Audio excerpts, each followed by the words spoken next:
I feel like maybe I'm just gonna start with a mental health check-in for myself. Sort of setting the stage. I feel it's also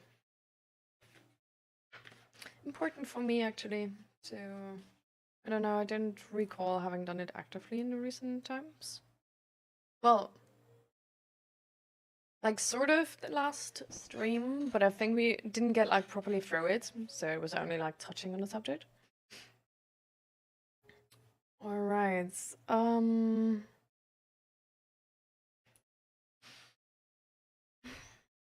Let's start with physically because that's easy. So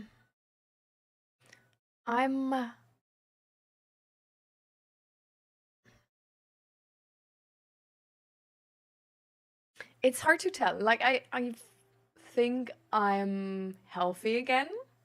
Like I was, for example, also like playing tennis yesterday.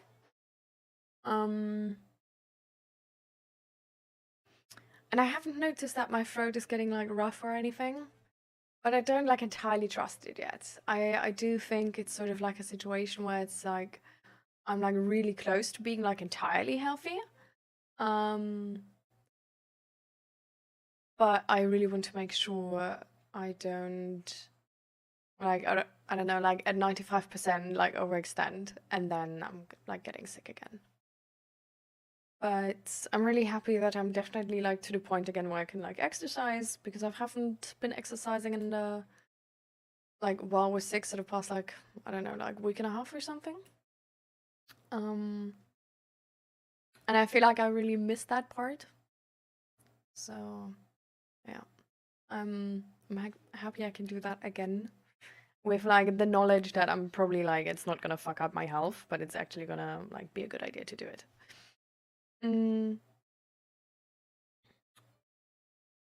But I do have quite a lot of like doctor's appointments at the moment because of like an allergy test coming up, and that's like also like I need to call back with like a like it's called like a migraine clinic. Like it's the neurologist I go to with my headache, because we've been, well, I should have called him back like a month ago or something already, to be fair. Because we've been trying to see if the chiropractor I was going to is going to fix my headache. And while I definitely believe it has gotten better, I'm like, it's like still there. So it's like nothing really where it's like, I don't know, fixed. So I wanted to get back to the clinic and be like, okay, let's try the next thing, because there's still some, well, essentially drugs we can try. Like not like classic drugs, but like medicine drugs. And yeah, I try to sort of avoid them, but I feel like, I don't know, like if the chiropractor is not gonna do the thing, I shouldn't waste more time, sort of, and I should try to find a solution to this. So I have it on my to-do list and I'm calling them back, which is gonna be even more doctor's appointments. And then I have like I'm sort of like in the intake phase right now with this like other a therapy place in Utrecht. And it's not going as well as I hoped. Like the plan was essentially that because I'm like sort of done with therapy at the place I'm right now. And the only thing I still wanted to do was some type of like group therapy, because that can specifically help with like social anxiety and just, I don't know, like I feel like my social anxiety has gotten better because I trained it in my like a normal life. But it's still definitely a thing where I just want to get to the point where social interactions really don't take me much more energy than regular ones. So I was really hoping for that group therapy lesson. But now I talked to them and they actually told me that the next group therapy might only start in like a year. Like they were considering to open up a new group. That's why I sort of applied, but I think it like fell through or something. So if the next is only in a year, that's like really annoying. Also, they like still consider to give me like normal therapy, which is a thing where I'm like, sure. I'm not sure if I need it, but like, sure. Like, why not? You know? But I'm really sort of like, okay, like what, like, can that really help me with my goals? Or is that sort of like wasted energy? So yeah, it's also appointments I have to attend to. So a bunch of appointments with doctors and psychologists and all of that stuff right now, which is just, I don't know, like the appointments itself, like I don't like, I don't know, it doesn't matter too much, right? But it's just energy. Like they're always midday, right? Because it's like doctors, like they're never on the weekend or at times where it's like easy to get to. So to some of them I have to get to alone, which is again like sort of like just taking me more energy than if I don't have to go there alone. Because of the like social anxiety part still.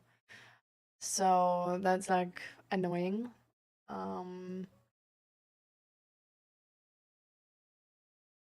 But yeah, it's just, I don't know, a bunch of appointments I don't really, I don't know, which are not fun, like especially the allergy test. I'm low-key like scared of it because I'm like, is it gonna itch like the, like you put it on like on one day and it's like this huge plaster with like a lot of different, I don't know, like allergic, like possibly allergic like substances. And it's this like huge batch essentially of like so many. And they just put it on your back and you're like not allowed to shower with it on for like the next 3 days. And then you're like, well, like it can itch because it's like if you're allergic to one of them, which is like the point why we're doing this, right? So the expectation is like that I am allergic to at least one of them, probably some of them. And then it's gonna be itching for like 3 days, and I'm really bad with itching. Um, yeah. So I really hate that part. Not looking forward to it. Um, Probably good to find out, but like definitely not looking forward to it. Mm, yeah. But yeah, good news. I'm doing exercise again. I'm sort of healthy again. Um, I have been reading like a tiny bit. Like I wanted to read more, to be fair. But yeah, I haven't. I'm too excited for other things right now. Like I'm really doing like so much creative stuff. So yeah, I don't know, like reading hasn't been at the top of my list, but I definitely want to go back to it. But I'm glad that I read at least like something. It honestly, it was only like 1 page though, which is like 2 pages in a normal book. So it's really like not much, but it's still a win, you know. Like we still have been technically reading, a little bit more than I don't know, like packaging instructions. Um, well, I feel like it's a, I don't know, it's like a sign that I like take it seriously and I go back into it. So I'm happy. Um, then there's a few other goals which are more time sensitive, but I really sort of avoid them. So I need to send out like invitations for my birthday. Because we're in the Netherlands and like Dutch people need invitations like 3 months in advance. My birthday is on the 29th of January, so I'm technically I'm already late. Like technically I'm already late. But it's really weird to me that like because Zach has his birthday on the 8th of December and he's been sending out his invites like already like a month ago or something. But it's really weird to me to have like his invites still pending and then sending out my invites. Because it's like, I don't know, it's essentially asking some people to like come to the Netherlands to visit us from Germany. And it's like they haven't even planned the one trip and then they should plan the second trip. Like that's, I don't know. It's not perfect, but I should just do it. Like people can say no, like I'm not forcing anybody. But I'm just, I don't know, I'm just avoiding the situation because I don't like it. Um at the same time, I don't have like a very specific plan for my birthday yet. And that's also annoying for me because I want to set like really clear expectations for the invite. so people like really know what they get themselves into. Well, I feel like I might be obsessing about the details a little bit too much because I want to make like every cake and food. Like I want to essentially, so I'm inviting like, I don't know, like maybe 30 people or something. I want to make dinner for everybody myself and cakes and stuff. But at the same time, some of these people who's gonna come are probably gonna come for like longer than that one day. So I can't be just like cooking and baking for like 1 week in advance because the people who are arriving will want to do stuff with me. So it needs to be like stuff which is like fairly easy to make for like an entire load of people. Yeah, and it's just one of those things where like I feel like nobody is expecting me to tell them beforehand what they're gonna have as food in like 3 months. But I just want to have the planning done. And that's why I'm like sort of, I don't know. It's it's a little bit stupid. So yeah, I should just send it out, I guess. Greetings, Grumpy. How you doing? Welcome. So yeah, I'm doing like a mental health check on myself right now, sort of. To sort of get this stream going. So I'm glad you're here. So I've already been sort of at the like how I'm physically doing part, which is like I'm healthy again, I'm exercising again. I'm like 95% healthy maybe. Like I don't know if I'm 95 or 100%, but I'm already doing exercise, but I'm still sort of like taking vitamin C, like being cautious. And apart from that, I'm having like a bunch of doctor's appointments, which is really annoying. Like I'm having like this allergy test, I'm having this intake with that other thing. Like I should get back to the neurologist for like the chronic headache type situation, and like there's so many appointments going on, and it's really, I don't know, it's too much. um And yeah, apart from that, I've been not doing what I wanted to do and doing a bunch of stuff which I want to do spontaneously instead.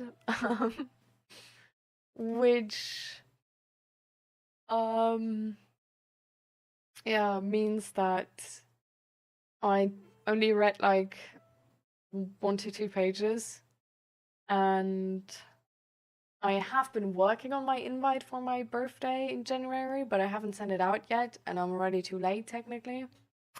So I need to like do some of the stuff I'm like a little bit pushing right now. And just get over myself. Yeah. I saw your notification. I was focused with work, also listening to a smart audio. I had to finish that chapter before joining because it was a cliffhanger. I'm glad you're enjoying your life.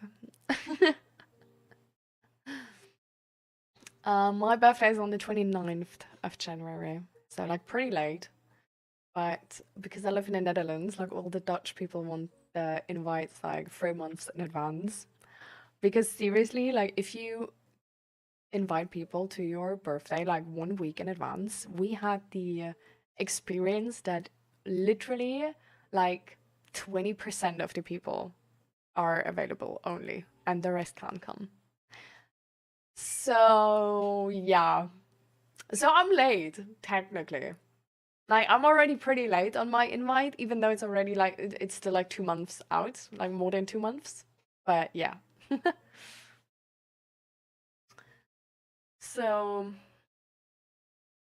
but it's like, yeah, it's like really unnatural to me to send out the invite so early, especially because I don't really have a feeling yet for like what food I want to offer or like what type of cakes or something. Actually, you know what? I'm too hard on myself here because I've been actually technically like working on those invites. Because I have made like 2 different cake tests so far for like cakes which are like easy to make, and I already planned the third one. Ads. Oh, I'm just gonna wait for a second. I'm just gonna use that time to drink the rest of my protein shake. What is happening here?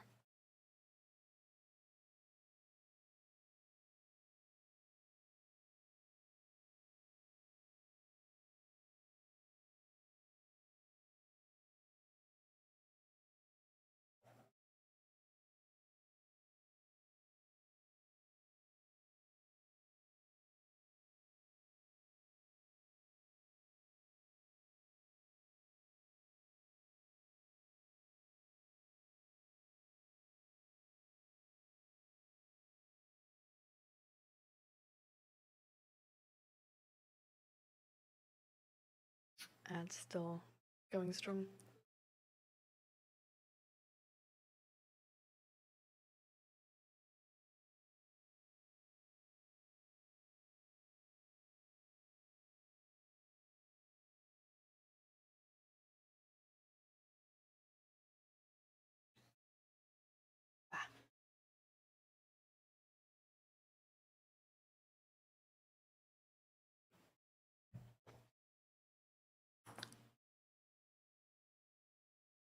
Damn, Grumpy has long ads.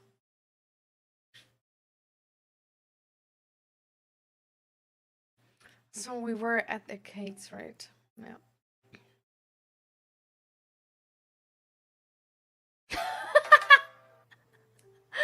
Oh, thank you so much for the sub, Grumpy. Thank you. Fuck you, ads. Oh. I love how you were like going strong on like just waiting for the ad to end, and then at some point you were like, I'm done with it, like fuck you. Oh, thank you so much. I appreciate the support.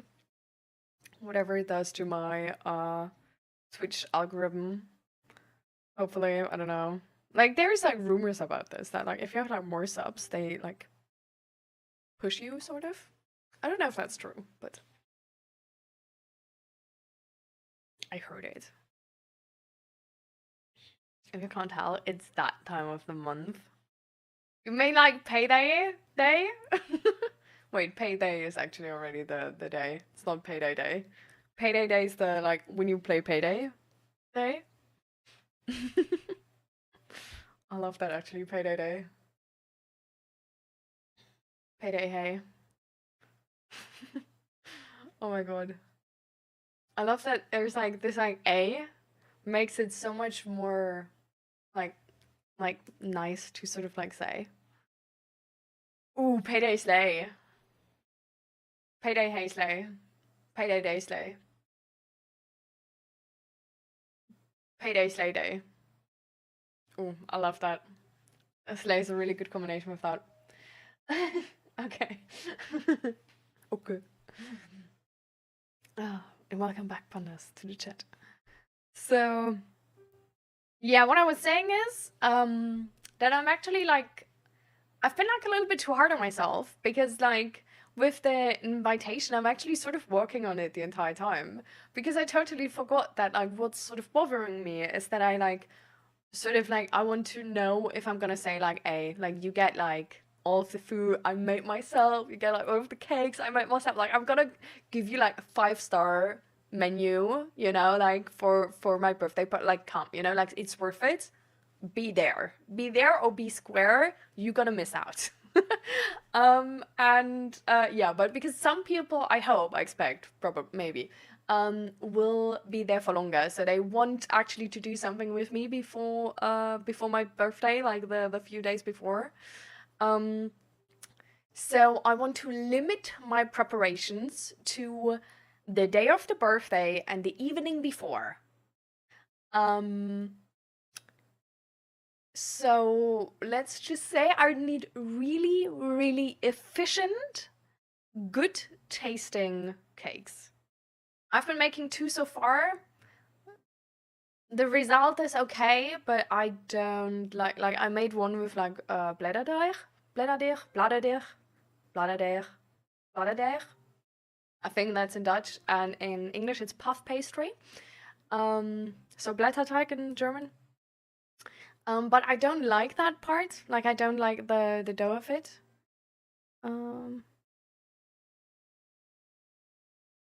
I can see the link. Great. I found a great tattoo. Okay, let's hope it's a great tattoo. Oof.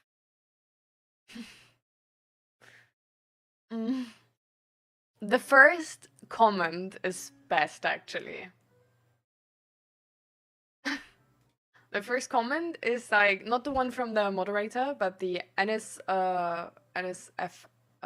warning, exclamation mark, and then brackets end. But oof.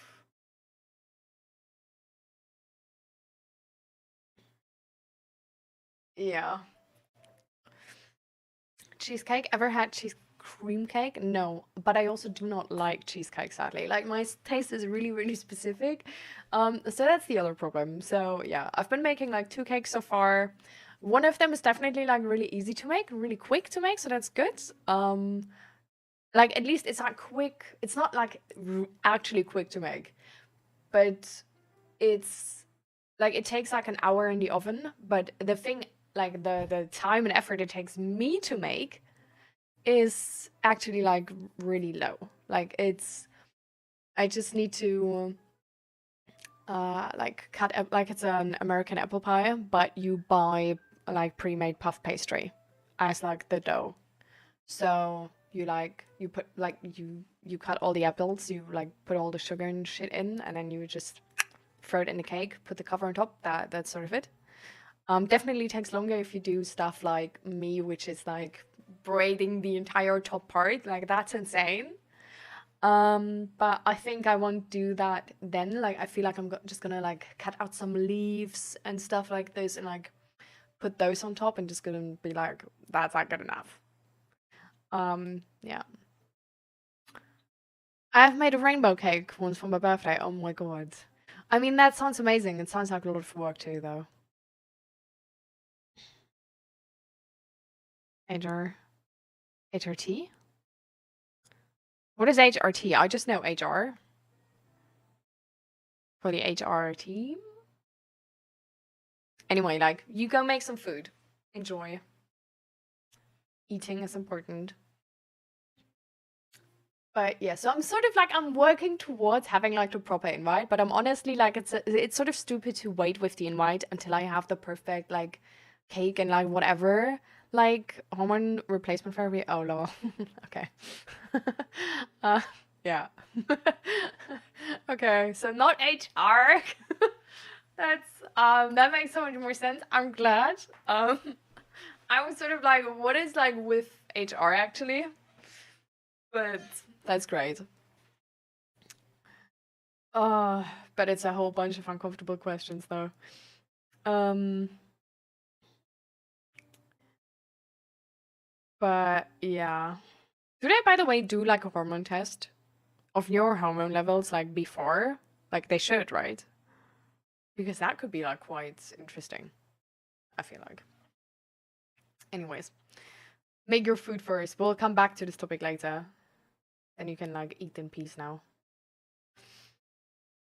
Yeah, so I don't know, like I haven't been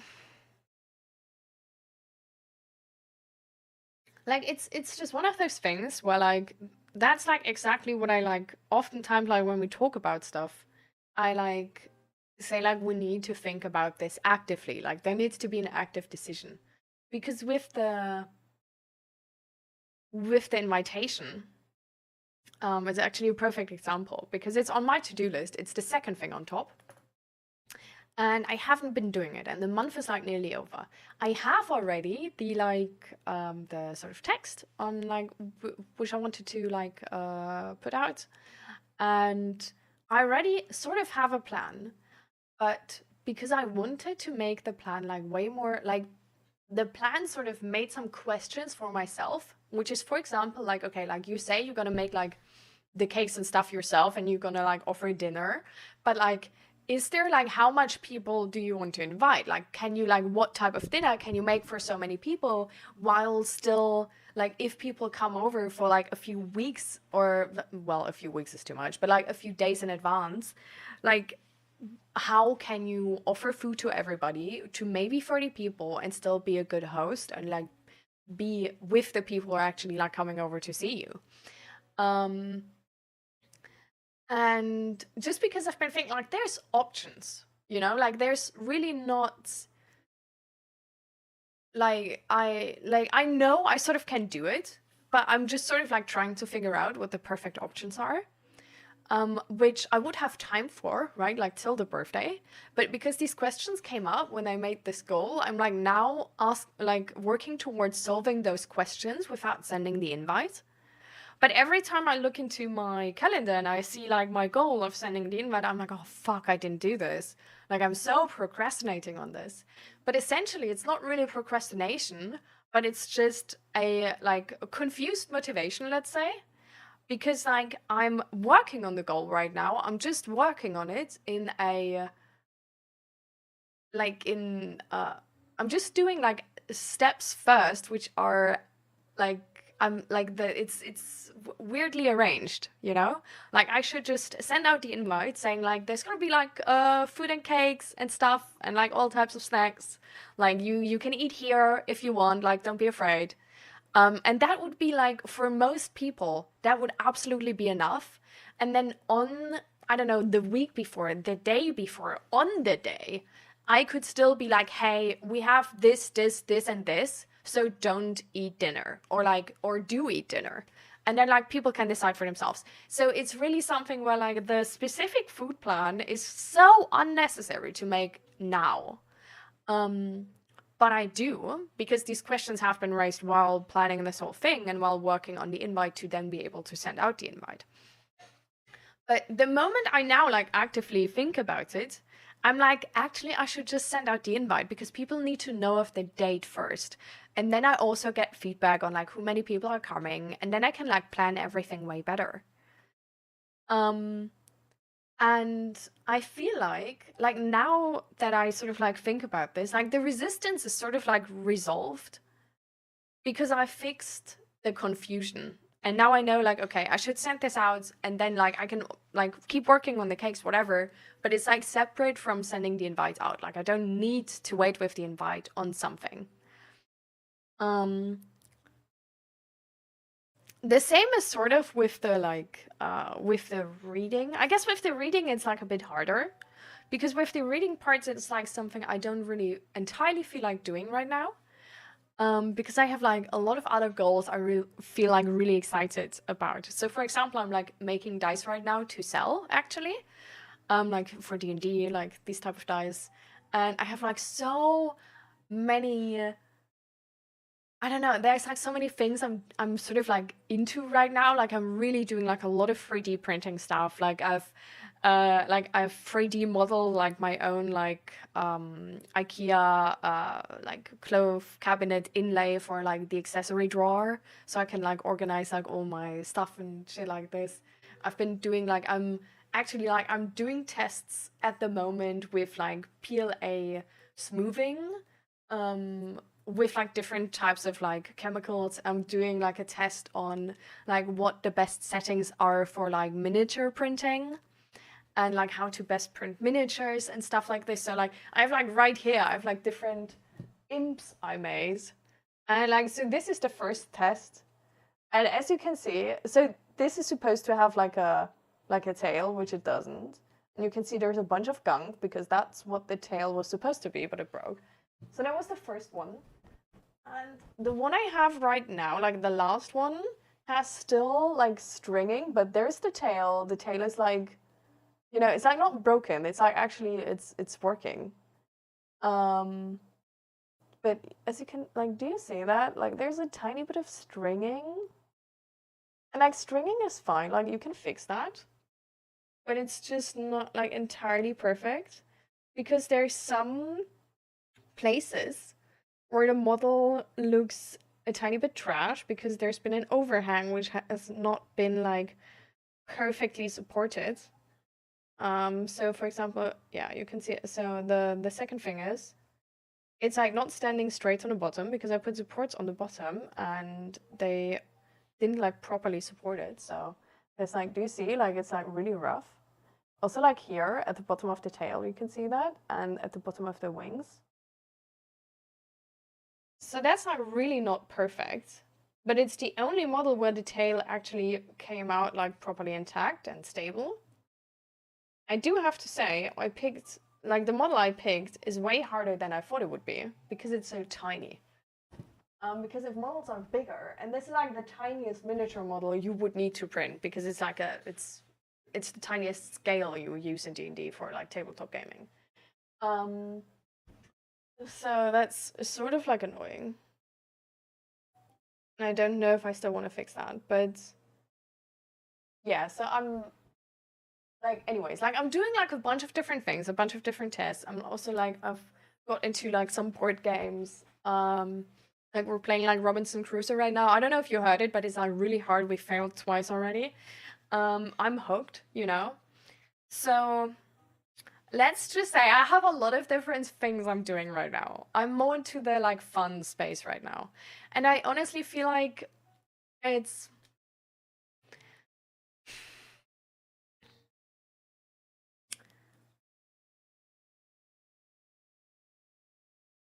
why is that?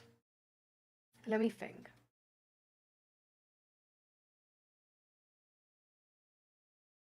I feel like because motivation is hard right now, maybe.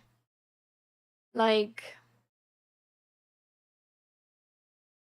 I don't know, like I've been sick, right? Like I've had my period, like I've like while being sick, then with all the doctor's appointments, like there's been so many things coming together with the intake, with all of these appointments that I don't know, because like the reading part is really, it's not like reading anything. It's not like reading a fantasy novel. That's not what I mean by reading, sadly. What I mean by reading is like reading the introduction course book of psychology. So I don't know. I think I just don't really have like energy for that at the moment, and that's why it's sort of like falling through. Um, but at the same time, I realized the negative feedback of it falling through because I realized like I noticed how I don't feel very I don't know, I don't feel like too knowledgeable or like I don't feel like I'm like I don't know, I feel this is maybe like only me, but whenever I learn something, um I feel smart. Is that a normal connection? I don't know, but whenever I've learned something new, I feel like smart and I feel like I'm like getting smarter, like I'm progressing, I feel like achieved and and stuff like this. And when I don't learn something, I feel lazy. Like even if I do like a whole bunch of different things, and even if the things I do are like challenging and I learn something in different areas, it's like if I don't learn something new in psychology, I just don't I don't know, I don't feel like I'm like really progressing. I don't know, does that make sense? But yeah, so I think for this specifically, I just maybe didn't have like too much energy. Um, and that's why I didn't do it. So I feel like maybe I should switch to reading in the morning. Like literally like standing up, picking up that book and reading for just like half an hour or something to make sure that I like that this comes first and like get my priorities straight. Or and that's sort of the other option, like either like actually prioritize it, or the second thing I could do is just make peace with me not having had energy for that and just be like, well, I was sick and like stuff, like there was a lot of stuff going on and it's fine to not have energy for that sometimes. And the energy is gonna come back, like sort of, I guess, like soon, probably. And then I'm gonna like start reading again. And it's like fine if I don't do it for like a few weeks. Um,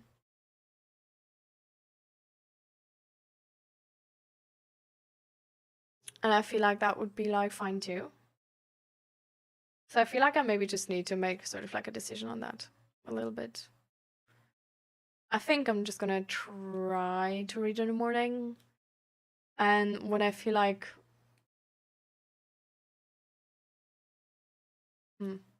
I think I'm just gonna confront that and see what's going on. Like if there is any new knowledge in that moment. Like if because if I read in the morning, like if I'm still exhausted, that means I'm too exhausted because I haven't like rested properly. And then I just need a little bit more rest. But yeah, we're gonna find that out. But yeah, apart from that, I'm actually like I don't know, like these are the like the tiny things where I'm like, because like I look in the calendar at the evening and I'm like, but apart from that, I'm actually really happy. Like, I don't know, like I'm really good. I'm feeling really good. It's like even today when I didn't show you, I think. Today for stream, I was like a tiny bit late because let me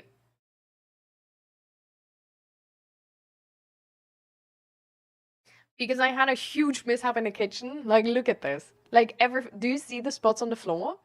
Like, it's everywhere. It's absolutely everywhere. It's like on my entire clothing. It's like on the back wall. It's like everywhere. So, and it was fine. Like, usually stuff like this, like, you don't know me too long, right? Back in the day, this would have been so bad for me. Because I don't know, just sort of like the world belief system I formed when I was young essentially told me that if I spill something or do something like this, I'm like so stupid. Like I could have known, I'm like so stupid. I'm like the stupidest person on earth. I'm reckless because I could have known, but I just didn't think hard enough because I'm reckless. I'm like it would have meant so many negative things about myself. It would have meant that essentially I'm a bad person because I spilled something.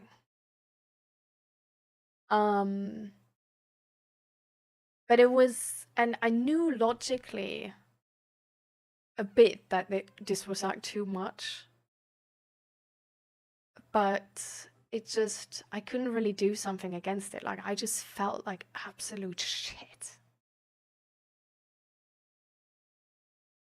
But today, it was like, I don't know what happened.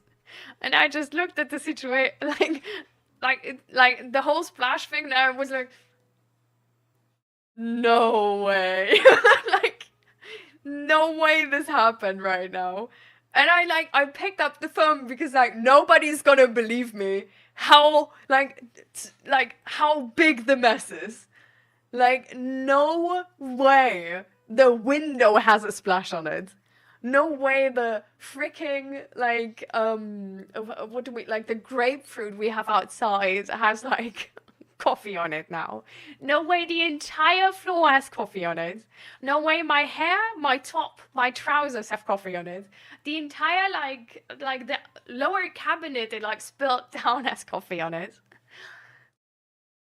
Everywhere's coffee. Like on that side wall, on this side wall, on the window, on the floor, on me entirely, like everything is full of coffee.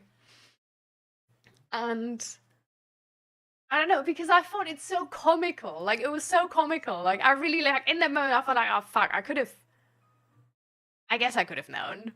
But at the same time, like, damn, like, this did a huge splash. And then I don't know, I just cleaned up the whole thing. And that was it, sort of, like, it's...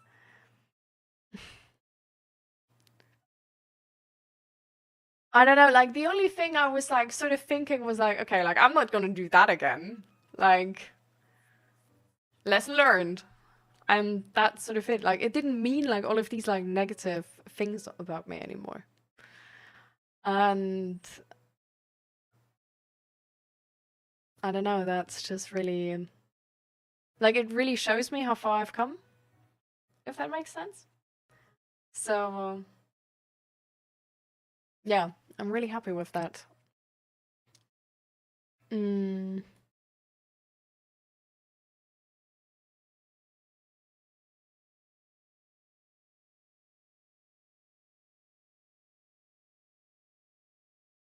And what else?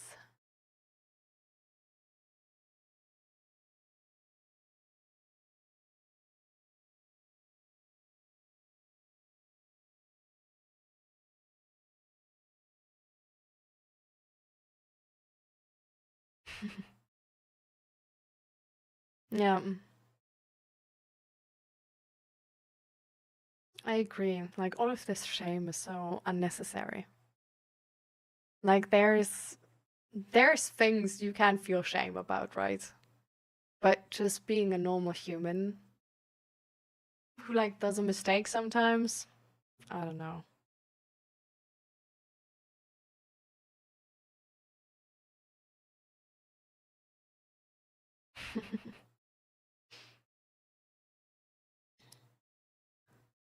I just think it's like really, I don't know, I'm really glad that I guess,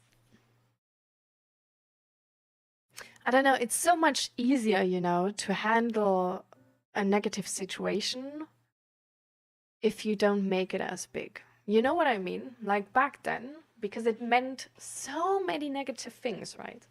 It was like a really huge situation for me, and it was a really huge thing. And like even the moment so first of all, because it meant that much, it was way harder to handle the situation. But even if I handled the situation, it didn't let me, like, the emotions, like, I couldn't let them go. And today, it was just, I don't know, if you don't have these, like, huge implications because of that, it's, like, so much easier to handle the situation. Like, I don't know, like, back then, if something like this happened and there were, like, friends around or something, or, like, my husband or whatever, like, because I would be so bothered on my own, it could sort of like, how do I say this? Like, I could turn like I don't know, like resentful or like angry towards the other person really quick. Because it was like in that moment, it was because of me, but because it meant so much, if there was any person I sort of like could, like, which could have something to do with that, I would be angry towards that person as well. And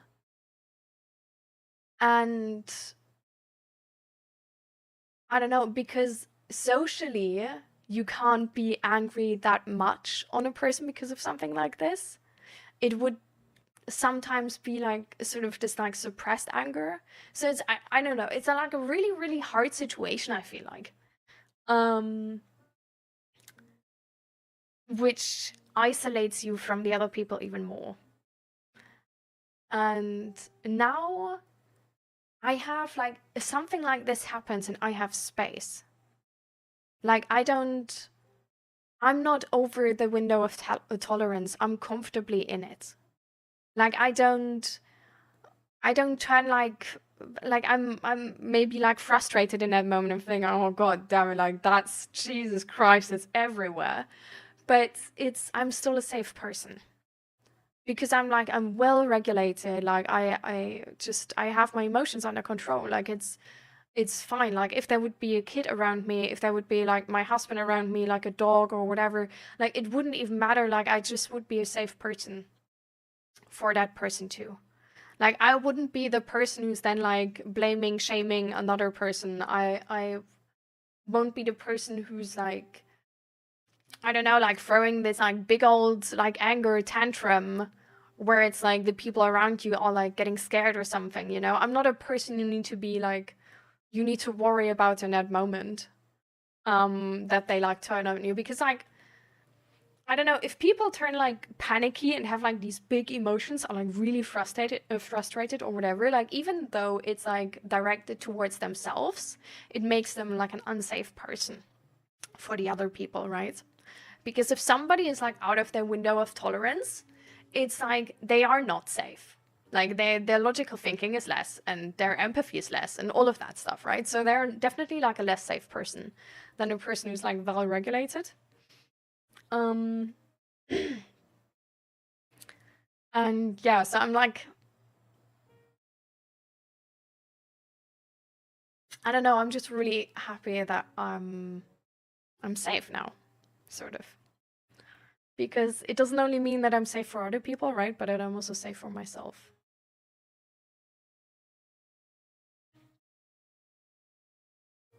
But definitely, the counter probably drank more than me. But I didn't make new one. Like I was like, well, gonna eat a little bit more cereal, whatever. So, it is not only you. Some people feel sharp and more alive when their mind is engaged. Learning gives your brain a sense of progress and reward, which boosts confidence and energy. When nothing new is happening, your mind shifts into idle mode, and that can feel like laziness, even when it's just a lack of stimulation. You thrive on curiosity and mental movement, so your mood naturally rises when you grow and discover. Yes and no. Like yes, I agree with you. In general, definitely. I also like FYI, I just wanted to come back to this because I felt like it's a really good message. Definitely, you're absolutely right. For me specifically, it's the weird thing is that I'm not doing something new, you know? I'm also not learning something new. Like the moments I feel like these are moments where I don't learn anything in mental health. It can still be that I meanwhile learn Blender, like learn 3D printing, learn like a bunch of other things. But it's just that I don't learn anything in like psychology or mental health, and then it's like so I don't know, it's like honestly like it's a funny situation with me. I don't know. But there's just that topic of like mental health and psychology is just like I guess more important to me than other, like it's not only mental health and psychology, it's like really sort of like how to live a good life, like how to be happy, how to be a good human, maybe more in general, sort of like really to become better as a person. Instead of just like I feel like when I learn like something like Blender or like FDM printing or whatever, it doesn't make me a better person. Like it's sort of like buying material things. Like it doesn't really change my character or make my character better than before. So I guess that's the difference for me. So finding motivation is really hard, that's true. I call it creative juices. Okay, I'm usually actually I have so many ideas. I have like 20 or 25 ideas on the backlog, like creative ideas specifically. Minimum 20, probably like 25, 30.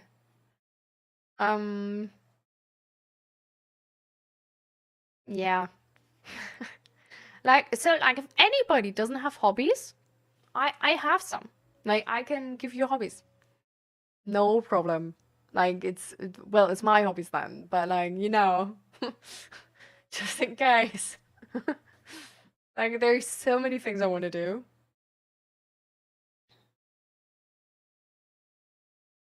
That's why they're like finding motivation to doing the healthy things actually hard, because there's so many fun things I like have motivation for. But doing the healthy thing of like reading is like, But yeah, I don't know. Maybe it's also just because I was like exhausted. So I'm not like quite sure.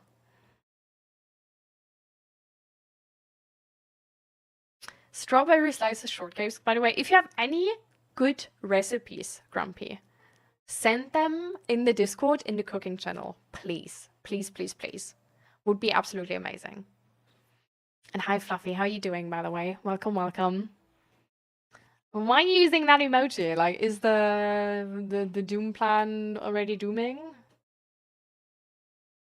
When something goes wrong and you stay calm instead of sinking into dark thoughts, that is real growth. You showed a gentle strength by seeing the mistake without turning it into a reason to attack yourself.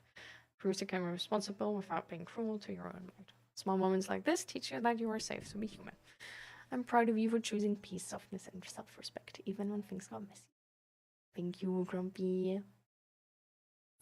That's really well written, by the way. That's like, it's so well written that I'm a tiny bit suspicious, because if I feel like it could be a quote from a book or something. Like it's really well written. I don't know.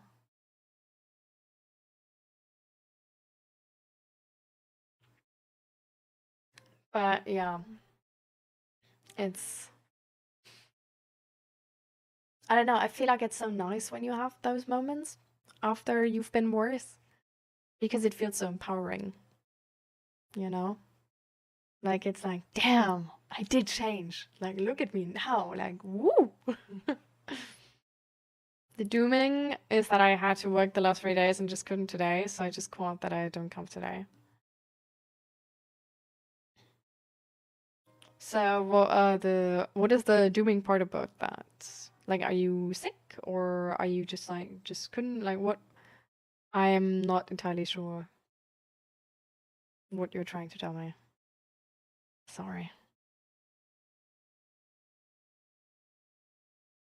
Life is one big open book. Is it an open book though? Like, I feel like it's... Well, maybe if it's a big open book, true.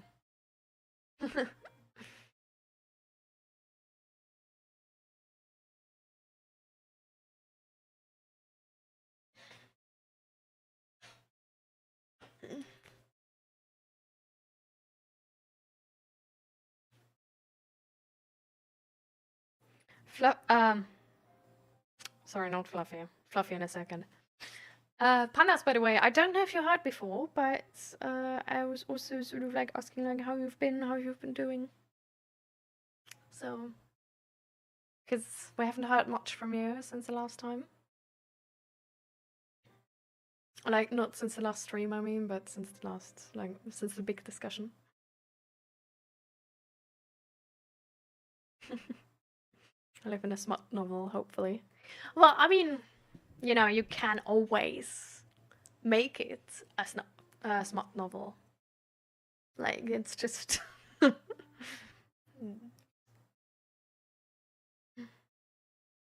Just need to find the right people, I guess. Be on the right, I don't know, websites. I feel like shit. Oh, way too stressed, and before I get sick, I stop. That's good. That's healthy. Doesn't sound good with the stress part.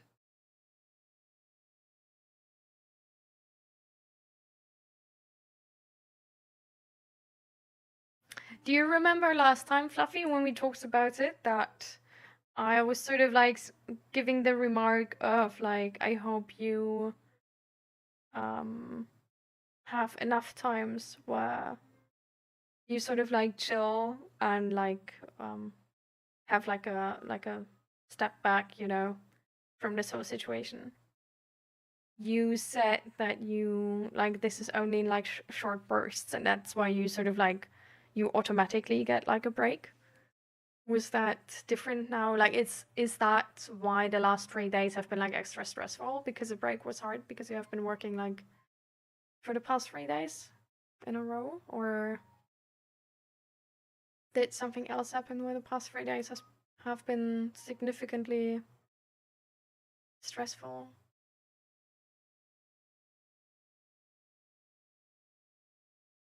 Mm.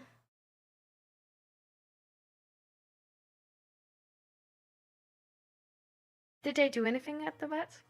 Like, did they say anything?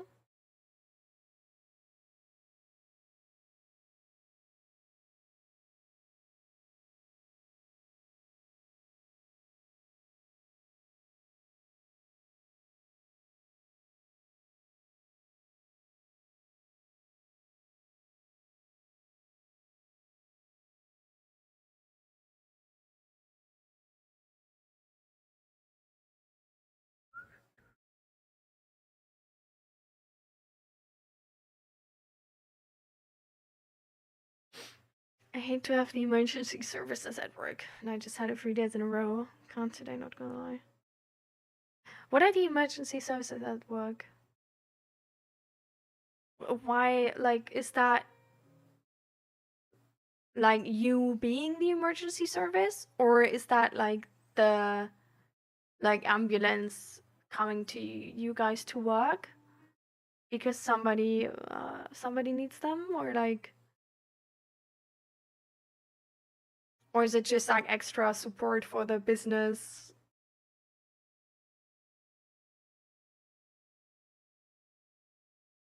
Okay, so like these emergency. Why have they been at work 3 days in a row? Like, what's been going on?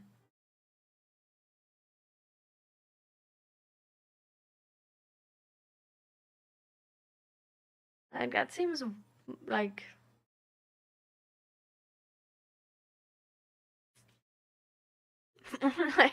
Like, I thought you work in like how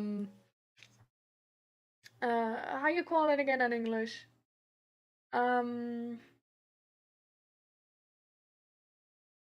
do you call it in English?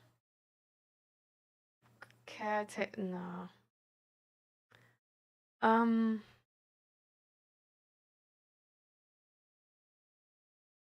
I don't know the word in English for it, but like, I thought you've been like caretaking, like in the. No, it's not caretaking. It's, well, it's sort of caretaking. Hä?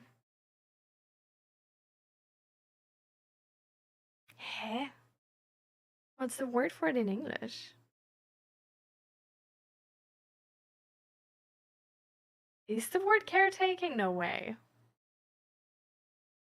I don't know, but like caretaking on like teenagers or like young adults and stuff like this, kids.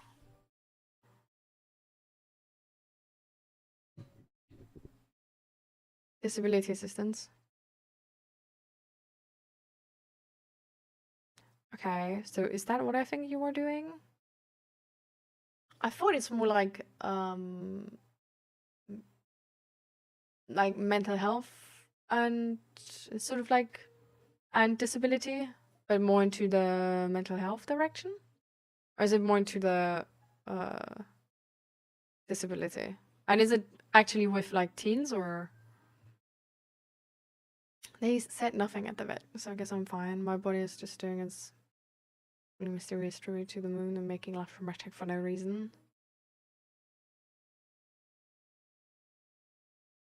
Double diagnosed disability. Oh. That's... So they've... Double diagnosed? What is a double diagnosed disability, bro? I don't know any of that. I'm like, so... It's like... Well, like, why is like... So like, why does it matter if a disability is like diagnosed twice? Is it the same disability? Do they have like 2 diagnoses for a disability? So they have 2 disabilities? Or like what?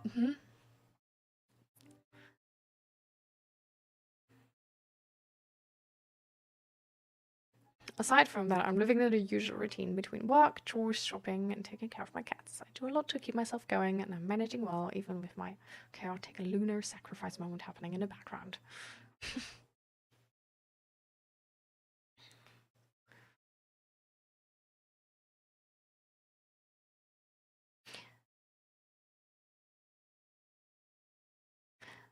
I am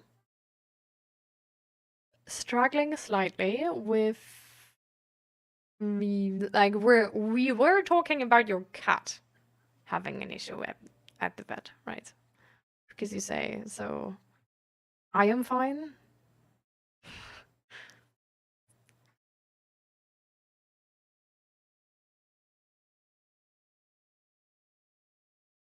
You could have a disability with, I don't know, walking because of your body, but the double part comes in if you are like on an IQ 60.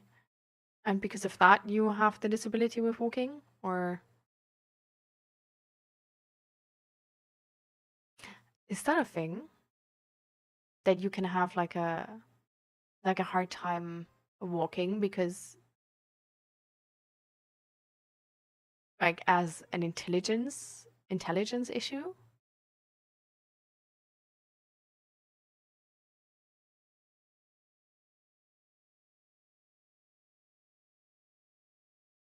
Because it seems like something we just automatically do. Like I never thought about how it maybe takes like sort of like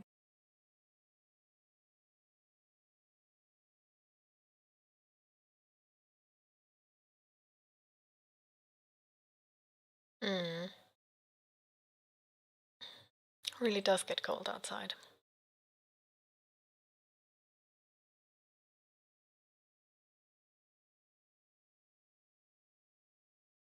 for us here as well.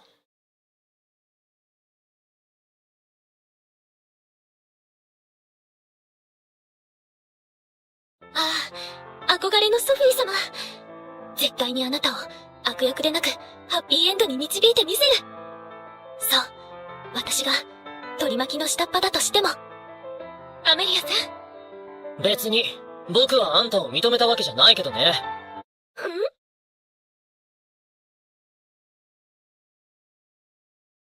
それは10年前の挫折から友達もなく一人だった私の幸運の出会い。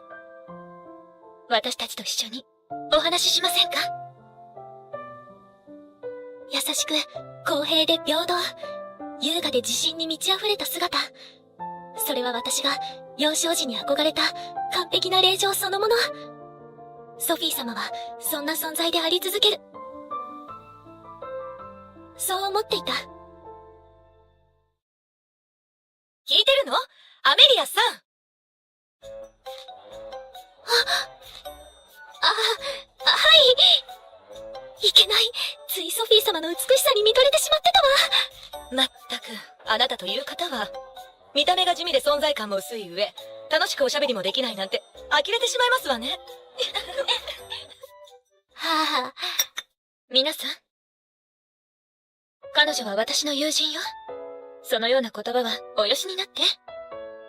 それよりアメリアさん、お茶のおかわりはいかが？はい、ありがとうございます。私のような取り巻きの下っ端にも気遣ってくださるなんて。やっぱりソフィー様は素敵な方だわ。とはいえ、まあ、皆さんは納得いかないわよね。それも仕方ない。だって私の家は、権力も功績もない田舎の伯爵家。見た目もありふれた髪色に瞳の色。まさにザ・平凡。とまあ、言われてたこと全部正論なのよね。だからいいの。分不相応に目立ったら痛い目見るって知ってるし。平凡だけど、満ち足りた暮らし。そして今は憧れのソフィー様のおそばにいられる。それだけで、私はとっても幸せ。そういえばソフィー様、聞きまして？クレイグ王太子殿下とあのロゼッタさんがまた誰もいない場所で会っていたらしいですわ。おっと、急に不穏な空気になったわね。ソフィー様の婚約者のクレイグ王太子殿下。確かに身分違いの女性と親しくしていると聞くけれど。なんでも彼女の家は承認上がりで事業がうまくいってないというじゃありませんか。殿下に近づくのはお金目当てに違いありませんわ。なんて卑しいこと。ソフィー様、このままでよろしいのですか？もちろん、いいとは思ってないわ。でも、婚約者とはいえ、私は殿下の妃ではないのだから、こういう関係に口を出すことはできないわ。そんな、友人なわけございませんわ。そうですわよ。いやー、言いたい放題。いい加減になさいませ。よく知らないのに、思い込みでロゼッタさんの悪口をおっしゃって。愚かなことよ。それが淑女のなさることと思って。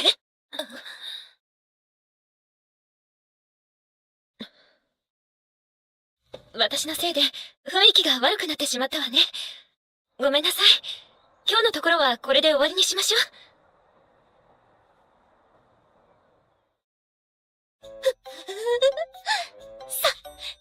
がソフィー様。ロゼッタさんの話にも堂々とした姿。きっと婚約者として揺るぎない自信があるからだわ。まあ、皆さんには通じてないみたいだけど。とは言っても、ソフィー様もきっと心の中では憎らしく思ってるに違いありませんわ。そうよね。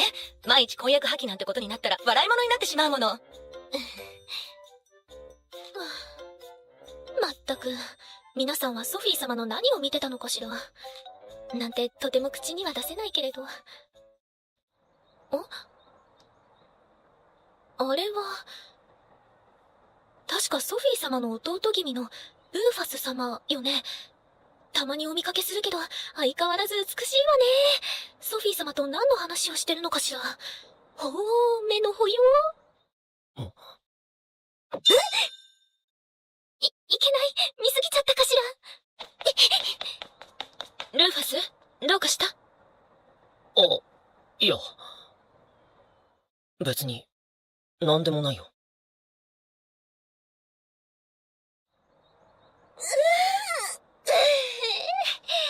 さて、これからどうしようかしら。今校門に行くと帰りかけのご令嬢たちに会っちゃうし。そうだ、図書館に行こうかしら。新しい恋愛小説も借りたかったし、放課後は人がいないから気分転換になるわ。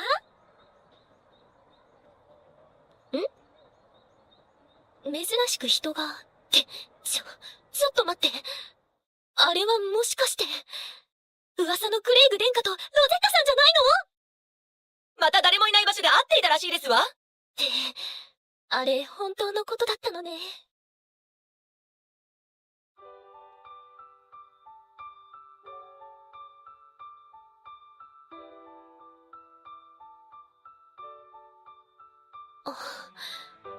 あのお二人の表情、まるで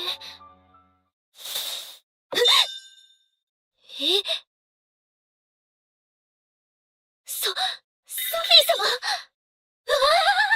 なにこれはどういうこと？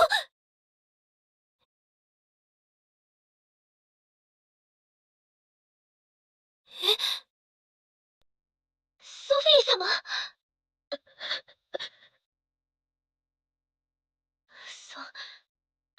そうよね。好きな方のあんな姿を見たら、傷つくのも当然よね。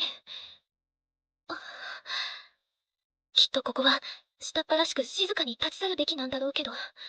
抜け上げ禁止ですわ。でも、本当に、それでいいの？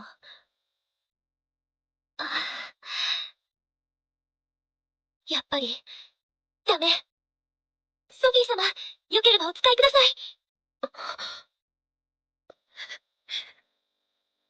苦しんでるソフィー様を放っておくなんて、できない。ありがとう。アメリアさん、実は私ね、あのように笑うクレイグ殿下を初めて拝見したのよ。初めてですか？ええ。思えば話しかけるのはいつも私からで、殿下から話しかけられることなんてめったになかった。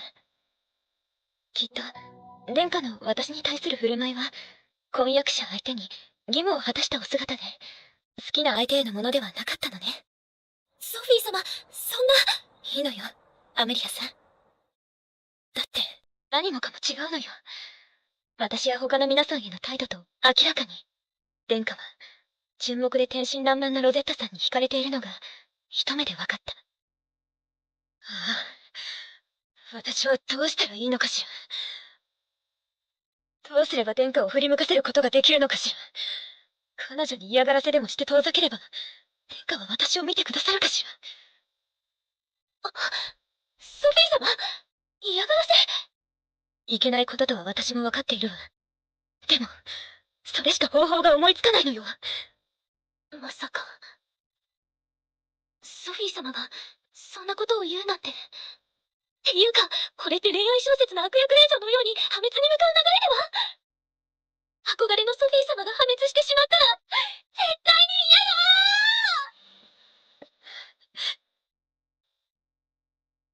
ソフィー様、お考え直しください。殿下を振り向かせる方法は他にもあるはずです。ソフィー様が本当にロゼッタさんに嫌がらせなんてしたら、皆さんはきっと張り切るに決まってる。私も嫌がらせを強要されるかもしれない。私としてはそんな揉め事には関わりたくないけど、そこで離れて私に手を差し伸べてくれたソフィー様を裏切りたくはないし。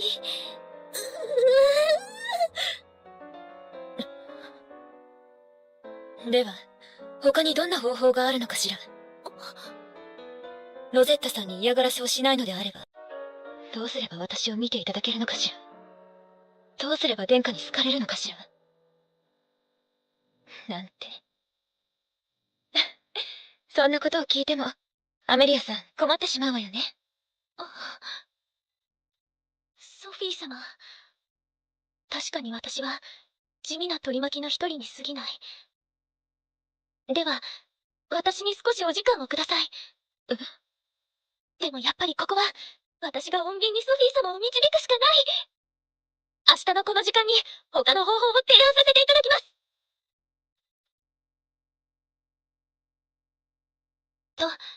心に決めたものの、穏便に殿下を振り向かせる方法ね。とりあえず、ソフィー様とロゼッタさんの違いを書き出してみたけれど、こうしてみると、お二人は見事に正反対ね。ソフィー様は、美しく完璧な女性という雰囲気で、人に弱みを見せない方。逆にロゼッタさんは、天真爛漫で可愛らしく、放っておけない感じ。可愛らしいといえば、お父様が前に。素直で可愛げがあって、うちの二人は男心をくすぐる天才だよ。なんて言ってたわね。可愛げ。私にはよくわからないけれど、それが男性のグッとくる要素なのかしら。だったら、うちは恋愛結婚だったって言うし。男性を落とす可愛げテクニック？お母様、お願いします。っていうか、なんでそんなこと。リアちゃん、まさか好きな人でもできたの？違う、今後の参考に。本当に？まあいいわ。可愛げ。それはつまり、好きのある女性ってことかしらね。好き？そう。いい？リアちゃん。好きのある女性というのはね、だらしないって意味じゃないのよ。しっかりしつつも、いつも笑顔で、話は聞き上手。そして困った時には、素直に男性に頼ったり、甘えることができる女性を言うの。かくいう私も、そうやってパパとの距離を詰めていったのよ。まるで恋愛小説の主人公のようね。確かにそうね。それでね、リアちゃん、パパとの出会いは、お母様、勉強になりました。ありがとうございます。リアちゃん？そうだわ、これよ。恋愛小説を参考に、好きのある行動をして殿下を振り向かせる？はい。ロゼッタさんは恋愛小説の主人公のような、隙のある守ってあげたくなる女性。殿下はおそらくそういう方がお好みなのだと思います。だからソフィー様にもそんな一面があると知れば、殿下の見る目も変わるのではないかと。ソフィー様は恋愛小説をお読みになったことございますか？いえ。なるほど。恋愛小説はこのように種類も豊富ですし、殿下の好む女性の行動もたくさん書かれていて、とても参考になると思うのです。確かに、私の新しい一面を見ていただいて、お心が変われば一番だけれど。でも、これはあくまで小説でしょ？本当にうまくいくかしら？それはおっしゃる通りかもしれません。でも、ソフィー様もロゼッタさんに嫌がらせをするのはいけないことだと思っていらっしゃるでしょ？それはそうだけれど。ならば一度、こちらを試してみてもいいのではないかと思うのです。何事もやってみないことにはわかりません。私も精一杯手助けいたしますので、この方法で一緒に頑張ってみませんか？けれど、なぜアメリアさんはそこまでしてくださるの？あなたは私の友人だけれど、お話をしたことはほとんどないでしょ？確かに私はソフィー様たちの前で目立たないよう話さないようにしてたものね。実は私には5年前のお茶会でソフィー様に助けていただいたご恩があるのです。5年前？あの時私は長い間屋敷にこもっていて5年ぶりの社交場でした。そのため知人もおらず一人だったところソフィー様が声をかけてくださったのです。そうなの？ごめんなさい。私覚えてなくて。いえ、構わないのです。私にとって大切な思い出というだけですから。でも、こもっていたってどうして？ご病気でも？いえ。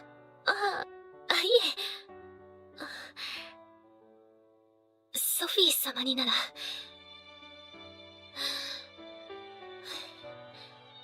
どうか笑わないで聞いてくださいませね。私は両親が結婚して10年経ってから生まれた一人娘で、それはもう天使だの世界一可愛いだのと育てられていました。そのせいで当時私は自分をとんでもない美少女だと思い込んでいたのです。そんな勘違いをしたまま7歳になり、ピアノが得意だった私は、ある貴族のお屋敷で演奏をすることになりました。しかし、演奏をご覧になっていた方々が、クスクスと笑い始め。何や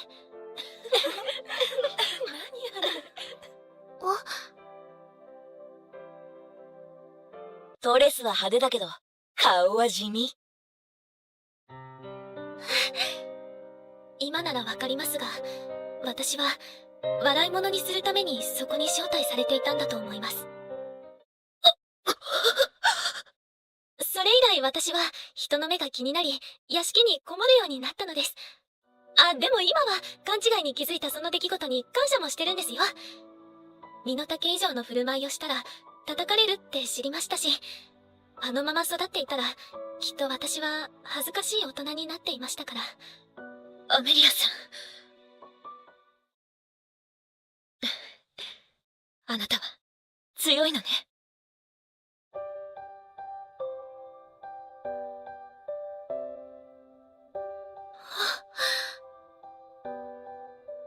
いえ、そんな、温かい。お話を聞いて納得したわ。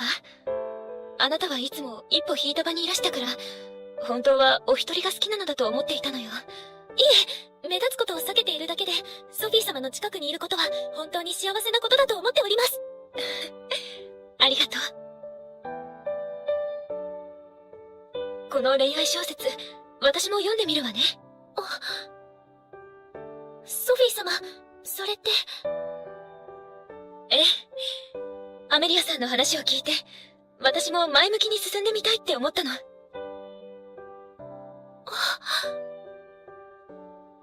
当ですか？でも一つお願いがあるのだけど、今回のこと、どなたかに話されたかしら？いえ。そう。実はこのことは、二人の秘密にしていただきたいの。私が殿下とロゼッタさんの姿を見たなんて、皆さんが知ったら、ますます彼女に悪い感情を抱いてしまうと思うから。はい、もちろんです。よかった。では、これからよろしくお願いね。頼りにしているわ。まさか、地味で下っ端な私に、ソフィー様へご恩を返すチャンスが訪れるなんて、思ってもみなかった。はい！よーし、ソフィー様の期待に応えるためにも、これから頑張るわよー。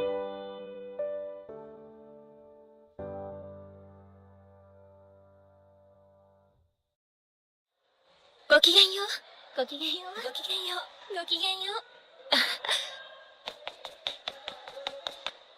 アメリアさん、ごきげんよう。目立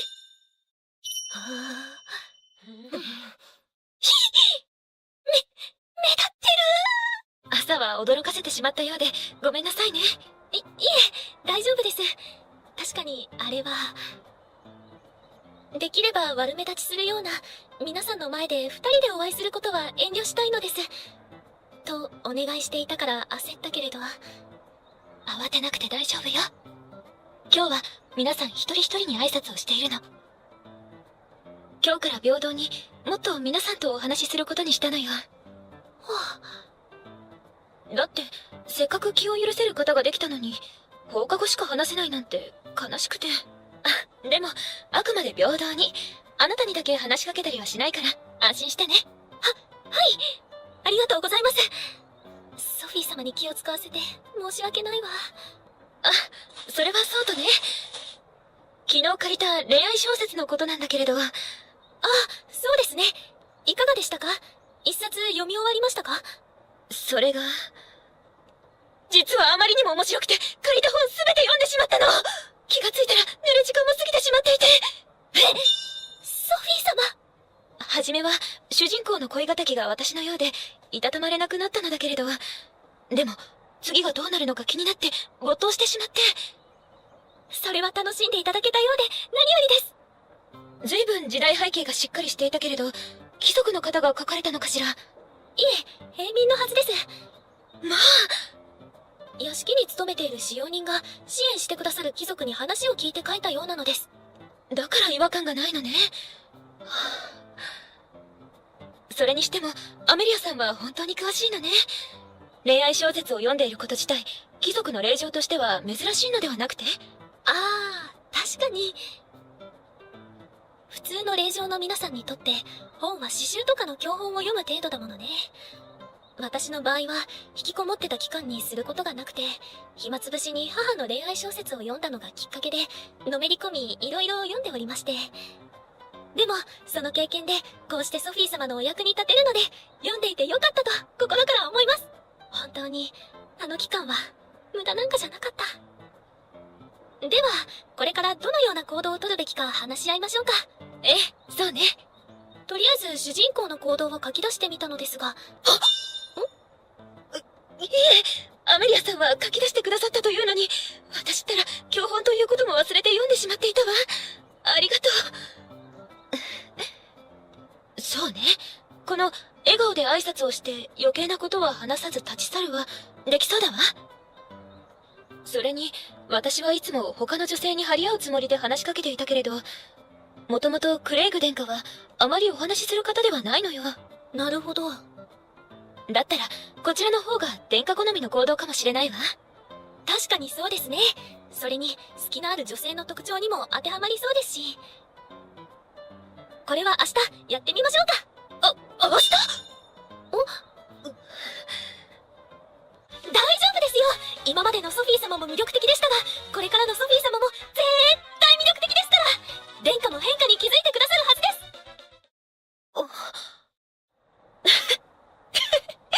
ごめんなさい。あまりに真に迫っていたものだから。ソフィー様は、美しく完璧で、隙のない大人びた方だと思っていた。でも本当は、こんな可愛らしい笑顔も持っているのね。ありがとう。頑張ってみるわ。殿下だって、このソフィー様を見れば、心が動くに違いない。いける！あら？姉さんと、あんた、あの時の。ルーファス様？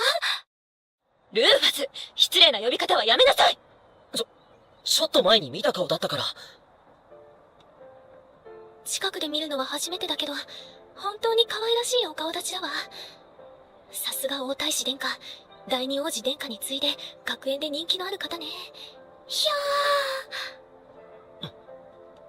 で、姉さんの知り合い？失礼しました。アメリア・レストンと申します。レストン伯爵の娘です。あら、アメリアさんは5年前から私のそばにいてくださってるのに、ルーファスは知らなかったの？全く記憶にないんだけど。無理もないと思います。ああ、でも。そうね。アメリアさんは目立たないよう心がけていらっしゃるんだものね。はい。目立たないよ。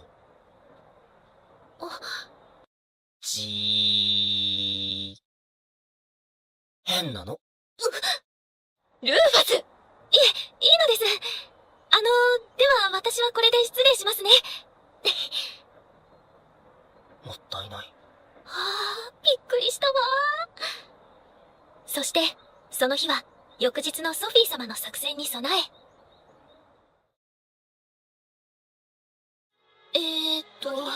ソフィー様は、ルーファス様。さすが、ご令嬢に囲まれていらっしゃるわ。まあ、ご本人は嬉しくなさそうだけれど、ルーファス様は女性が苦手なのかしら。アメリアさん、ごきげんよう。ソフィー様、皆さん、ごきげんよう。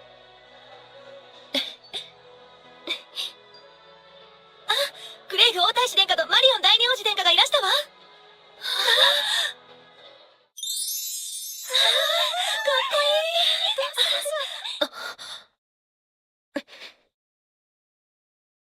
では、私はご挨拶に参ります。はい。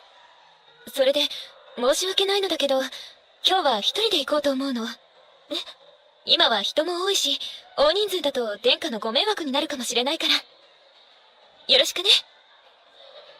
確かに余計なことを話さず立ち去るのに、周りが口を挟んだら意味ないですものね。ソフィー様、頑張ってください。殿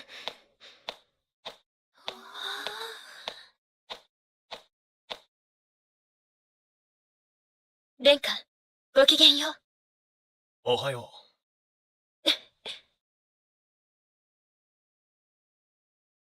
では、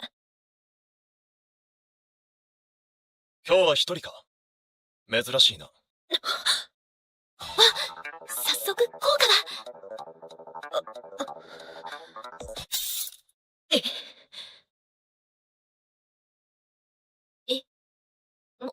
もしかしてソフィー様、笑顔で挨拶だけをするって決めていたから、どうしたらいいか困って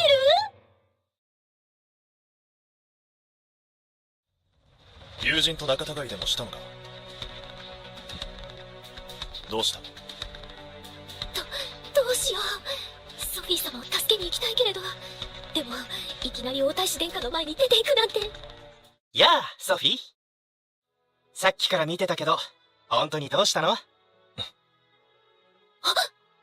マリオン殿下。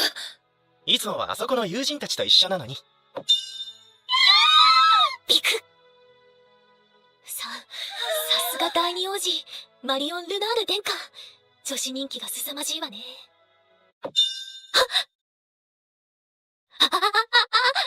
ソフィー様、喋って！ごきげんよう、マリオン殿下。それに、クレイグ殿下、申し訳ありません。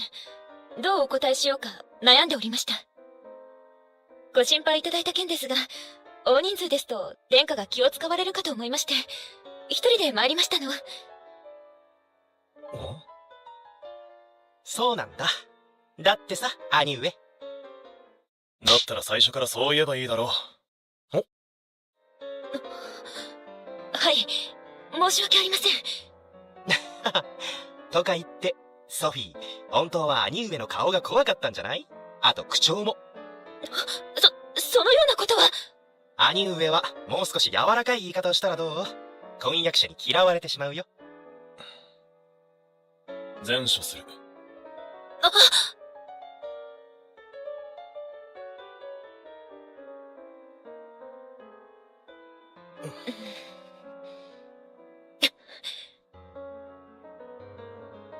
マリオン殿下は、クレイグ殿下の気分を害することをおっしゃるの、やめたらいかが？い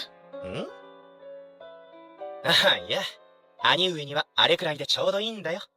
兄上はもっと婚約者を大切にすべきだからね。心配されずとも、十分大切にされております。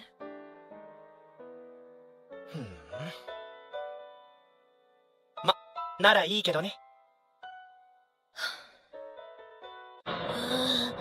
この場はなんとか乗り切れたみたいだけど、ソフィー様、落ち込んでいらっしゃる？大丈夫かしら？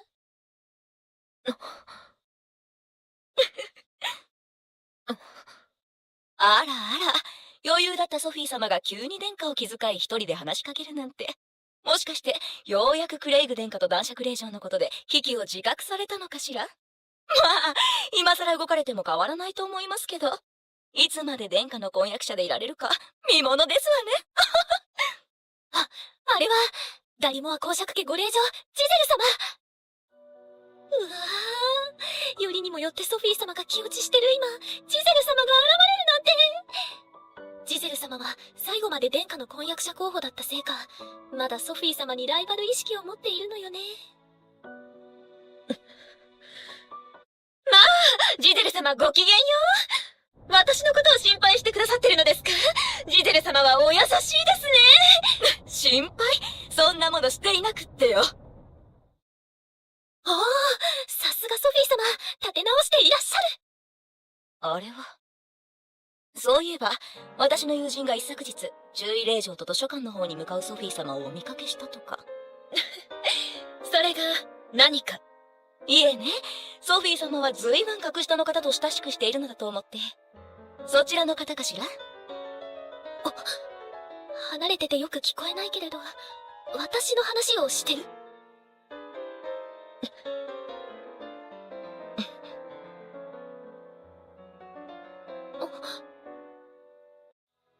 そうだわ。そんなことより、ジゼル様は恋愛小説に興味はございまして？はい。私も最近紹介されて読んだのですけど、これがとても面白いのですよ。まあ、それは変わった趣味を持たれたのですね。私はそんな低俗なものは読もうと思いませんけれど。まあ、それはもったいない。恋愛小説といってもあながち馬鹿にできないんですのよ。私も自分の至らなさを振り返ることができましたし。ソフィー様、何を。これまで触れたことのないものに触れるのは自分の成長にもなりますのよ。っていうか、ジゼル様引いてます。そうですか。では、今日のところはこれで失礼しますわね。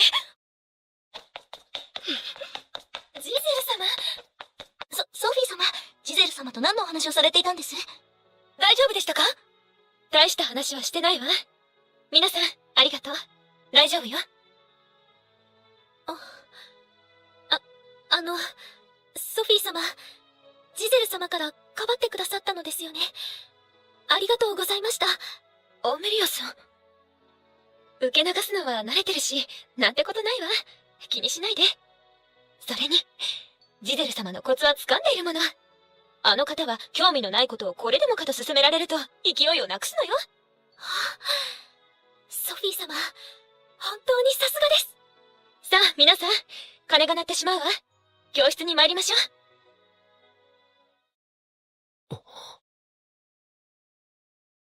それにしても、今朝の作戦は改めて考えても大失敗だったわね。殿下がソフィー様に声をかけられた時は効果ありと思ったのですがね。その後のことを何も考えていなかったわ。でもまだ始めたばかりですし、これも次に活かしましょう。あなたは本当に前向きね。ところで、どうしてここにルーファスがいるのかしら？それは今朝といい、姉さんがそいつと会ってから様子がおかしいから見に来ただけ。あら、でもそれは殿下を振り向かせるためだって話したでしょ？アメリアさん、ごめんなさい。どうやらルーファス、あなたのことを気に入ったみたい。昨日も家であなたのことを聞いてきて。違う！何言ってんの？だって女性に興味を持たないあなたが気にするなんて。だから違うってば！気に入るとかそんなまさか。ソフィー様、ルーファス様は嘘はおっしゃってないと思いますよ。確かにソフィー様らしからぬ行動を見たら心配されるのは当然ですし、ルーファス様も安心してください。勘違いなんてしませんから。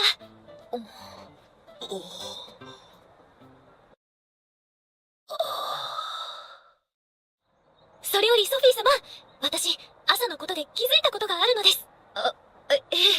何かしら？それより失礼ながらソフィー様には予期せぬ出来事に弱い部分があると感じたのです。なので次の作戦はもっと練習を行ってから挑むのはいかがかと。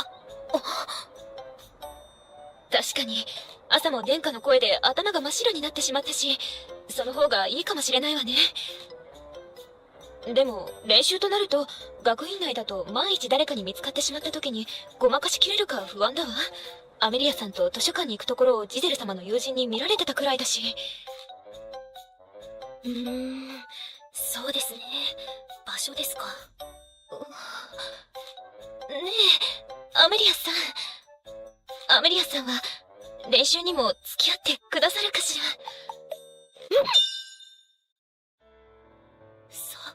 ソフィー様、なんてお可愛らしい仕草。この姿を今すぐ殿下に見せて差し上げたい。はい、それはもちろんです。そう、よかった。では放課後、あなたのお屋敷はいかがかしら？はい、もちろん。私の屋敷ですか？だって、私の屋敷だと練習したことが父の耳に入ってしまうし。それは問題ですが、でもうちのような田舎の伯爵家に突然バーネット家の公爵令嬢が来るなんて言いが知る大騒ぎ。それ、明日の予定？ええ、そうね。ルーファス様？ソフィー様を止め。じゃあ僕も行く。細かい理由は知らないけど、あんたが姉さんを尊敬してて、協力してることは聞いてる。でも、まだたぶらかしてる可能性も消えてないからね。後ろ暗いことがないなら、僕も言っていいでしょ？ちょっと待って。いいでしょって言われて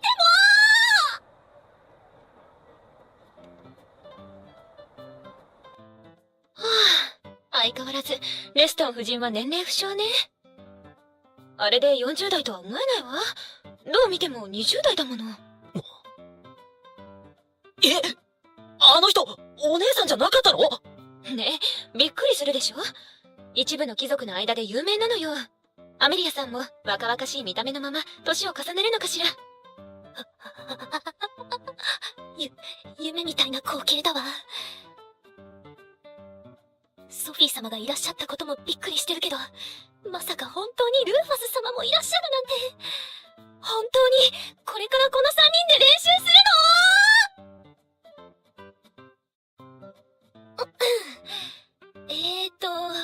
では早速練習の内容を考えたいのですが。ええ、そうね。この光景には慣れないけれど、こうなったからには開き直るしかないわよね。では、まず次の行動を決めないとね。そうですね。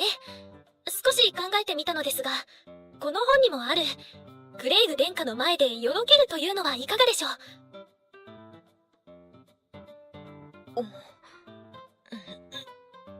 これは、かなり難しそうね。つまり、わざとよろけるってことよね。そんなこと、本当に殿下に見破られずにできるものなのかしら。ソフィー様は今まで完璧を心がけていらっしゃったし、想像しにくいかもしれないわね。わかりました。では、試しに私が見本をお見せしますね。では、ルーファス様、手伝っていただけますか？は？なんで僕が？ソフィー様が相手役をやると、客観的に見ることができないと思いますので。この反応、ルーファス様、私のような地味な伯爵令嬢の急な頼みにお困りかしら？でも、ソフィー様のためだし。やっぱり、お願いできないでしょうか？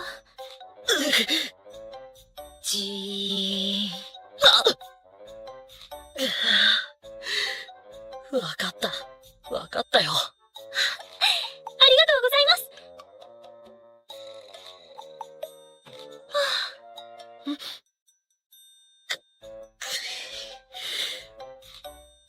す。じゃあ、うまくよろけてよね。はい。では、ルーファス様にはそちらに立っていただいて、それで私が今、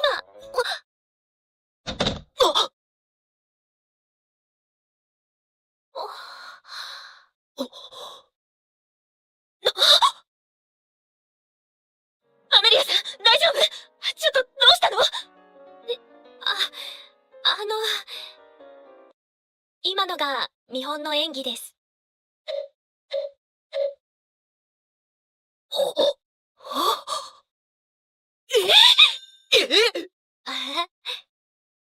具合が悪そうに見えたけど、今のはわざと？はい。ただよろけるだけだと想像しにくいと思いましたので、貧血の設定にしてみました。びっくりしたわ。そんなに驚いてくださるなんて。これはこもってた時、お母様に、困った時は貧血のふりで退却よ。か弱い女性にも見えるから、覚えておきなさい。と、練習させられた甲斐があったわね。ルーファス様、ありがとうございました。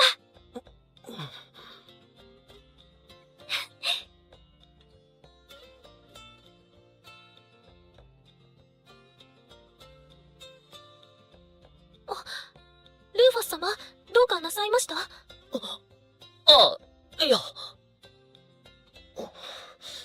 なんでもない。ほら、次は姉さんがやる番じゃない？そうね。では、やるわ。この後、ソフィー様の演技下手が発覚し、こっち。練習、こっち。こっち。練習。そして、殿下、この度はお招きありがとうございます。あ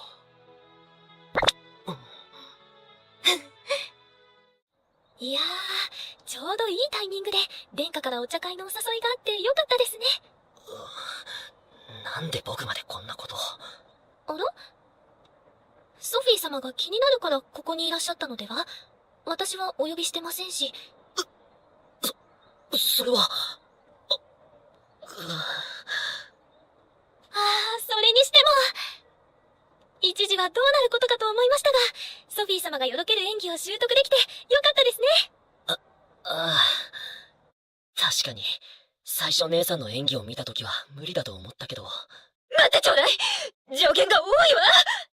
アドバイスの際も、あんな取り乱したソフィー様は初めて見ました。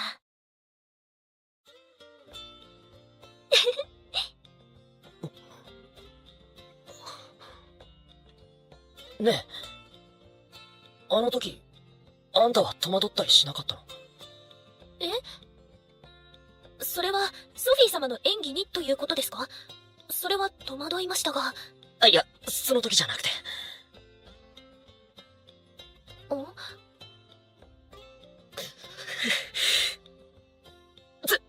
つまり見本を見せた時、僕を男として意識しなかったのかって。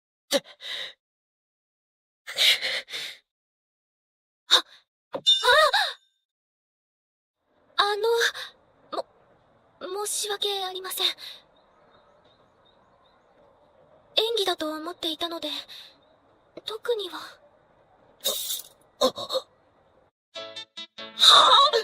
いや、もちろん、ルーファス様は大変魅力的だと思いますが、私のようなものには遠い存在で、そんな考えにすら至らなかったというか、むしろ変な感情はないので安心していただきたいというか。何それ。なんだ。じゃあ、意識してた僕がバカみたいじゃん。すみません。今なんと。別に何も。でも今確かに。ああ、もうそれよりほら姉さんが席を立つみたいだよ。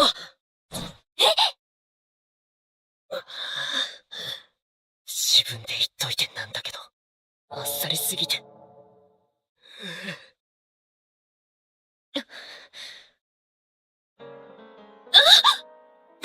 どうした？少し、めまいが。めまい？ソフィー様、お見事です。でも、間近で見る殿下に照れて、お顔が真っ赤に。そういえば顔も赤いな。いつから具合が悪いんだ？いえ、先ほどから急に。急にだと？あれ？それは何かの急病かもしれん。おい、すぐ医者を呼んでこい。殿下。大丈夫だ。すぐに医者が来る。殿下。いや、いい感じの空気だけど。ねえ、これって大丈夫？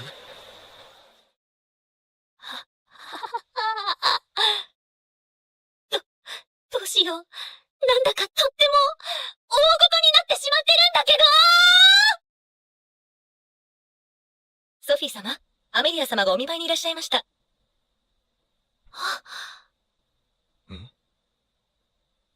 では俺はこれで失礼する。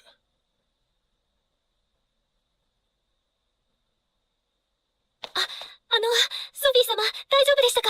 ええ。だって、診察しても病気なんて見つかるわけないものね。立ちくらみということになったわ。ですね。でもね、今回、それだけじゃなかったのよ。私が寝込んだ時、手紙をくださるだけだった殿下が、付き添いの後、改めてお見舞いに来てくださった。それに、私の好きな花を持ってきてくださったのよ。そうだったのですか。確かに、さっきのお二人も、いい雰囲気だった。今回の作戦は騒ぎになってしまったけれど、ちゃんと殿下の心に変化を起こすことができたのね。私を支えてくださる殿下のお姿、男らしくて頼りになって、改めて私は殿下のそういうところに惹かれたのだと実感したわ。ずっと殿下とロゼッタさんを引き離す方が確実なのではと不安もあったけれど、今回こうして穏便な方法でも効果が見えた。ありがとう、アメリアさん。あなたのおかげよ。ソフィー様。これからも一緒に頑張りましょうね。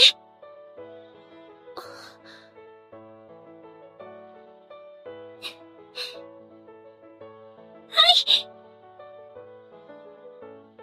ソフィー様のお墨付きもいただけて、今度こそ作戦は成功。よかった。この調子でいけば、殿下の心はもっとソフィー様の元に戻ってくるはず。なんて。この時の私は、このまま順調にいくと思って、何も気づいていなかった。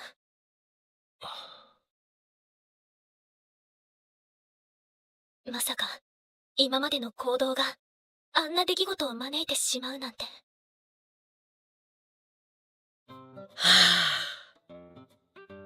まったく、なんとかなったからいいものの、僕まで肝が冷えたよ。おや、あれは確かレストン伯爵家のアメリア・レストン城だよね。いや、お邪魔してるよ。マリオン殿下、なぜうちに？ソフィーが倒れたって聞いたからさ、こっそり兄上の後をついてきちゃった。この人は。で、ルーファスってああいうタイプが好みなんだ。へえ、彼女は目立たないからよく知らなかったけど。違う。最近ちょっと、姉さんといるから気になっただけだし。顔、赤いけど。これは熱いだけっていうか、ここじゃ目立つ。場所変えるよ。ま、別に俺の邪魔をしないならいいけどね。その口ぶり、マリオン殿下はまだ、クレイグ殿下とロゼッタ女をくっつけようとしてるわけ？もちろん。何を今更。だって俺は、心から、兄上とソフィーの婚約がなくなって、ソフィーが俺を選ぶのを望んでいるからね。でも今回の兄上の行動は意外だったな。今まで一度もソフィーの見舞いに来たことなんてなかったのに。まあ、そう簡単にはいかないってことなんじゃないの？お、手厳しいね。ていうかその顔は、兄上の行動に心当たりがある。ああ、それってもしかして、さっきのアメリア城に関係あるとか？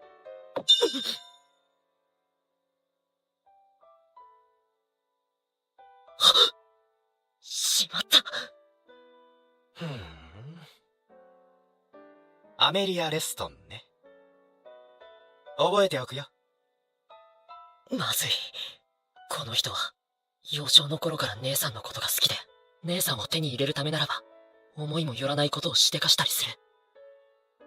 よりにもよって、マリオン殿下にアメリアの動きを感づかれるなんて。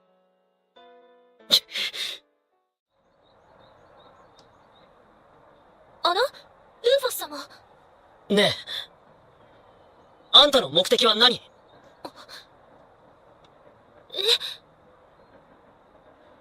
急にどういう意味ですか？だから、何のメリットがあって、姉さんに協力してるのかってこと。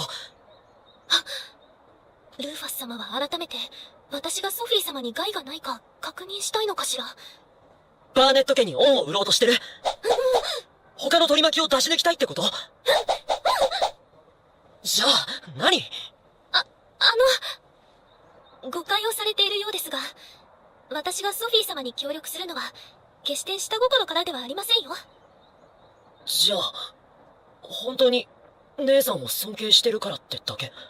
ええ。ルーファス様はご存知ないと思いますが、ソフィー様は一人ぼっちだった私に手を差し伸べてくださった方、恩人です。だから私はソフィー様が笑ってくださることを本気で望んでいるのです。ルーファス様？いや、わかった。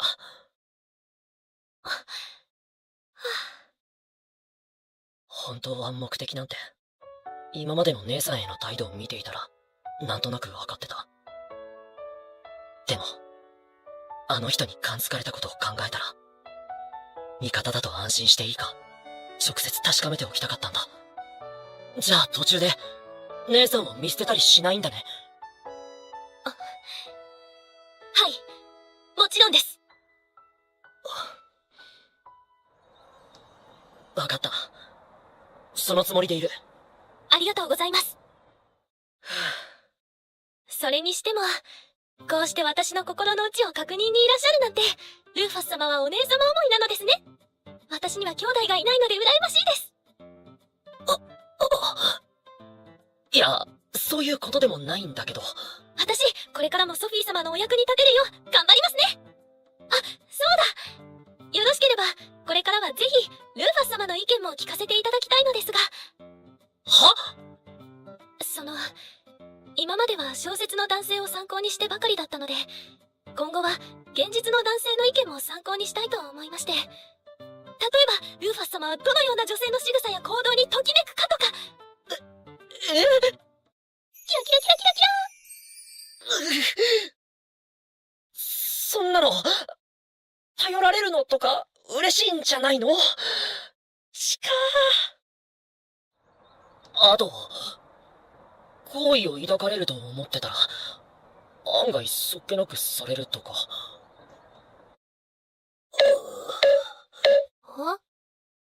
後半は忘れて。どうしてですか？参考になる意見だと思いますが。なんでも。こうして、ルーファス様の協力も得られることになり、引き続き、ソフィー様がクレイグ殿下の好む行動を繰り返すこと、1ヶ月。王家主催のパーティーなんて久しぶりね。あれは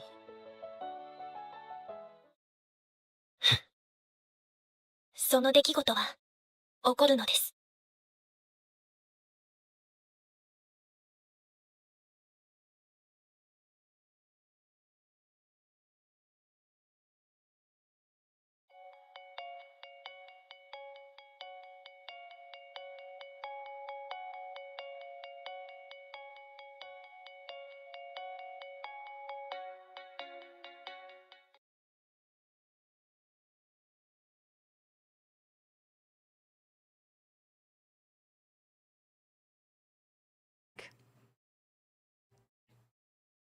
This like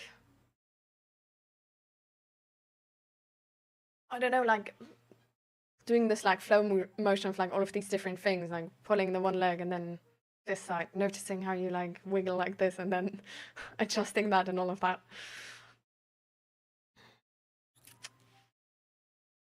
Ah, okay, yeah. So you don't want to share why well, anyways, it doesn't matter too much actually.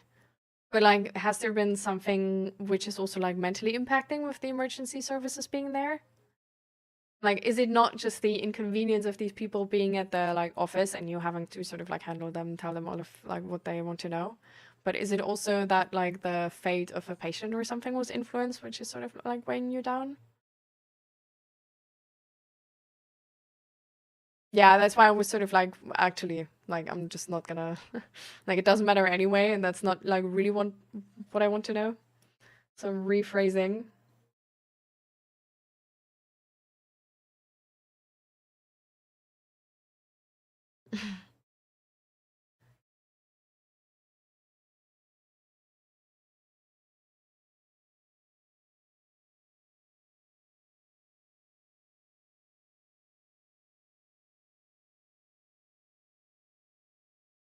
I'm honestly really thankful that I don't have any like major disabilities, because honestly our world is like really shit with helping people like this to like a really normal life. So I don't know, like while I do think it's sort of like putting you in contact with like topics which other people might just sort of miss, sort of like if you have like a mental health issue, once you are in therapy and stuff like this, you sort of like you learn a bunch about it and are maybe like even more resilient than a person who like has never been in therapy because they didn't need to as well. But like you have sort of like you've gone through the process of dealing with problems and now you're sort of empowered that you can deal with those problems. So I guess sort of like this also comes with like any type of disability, that you like learn to overcome like specific problems and then you're empowered to be able to overcome any of them like in that area. But at the same time, it's just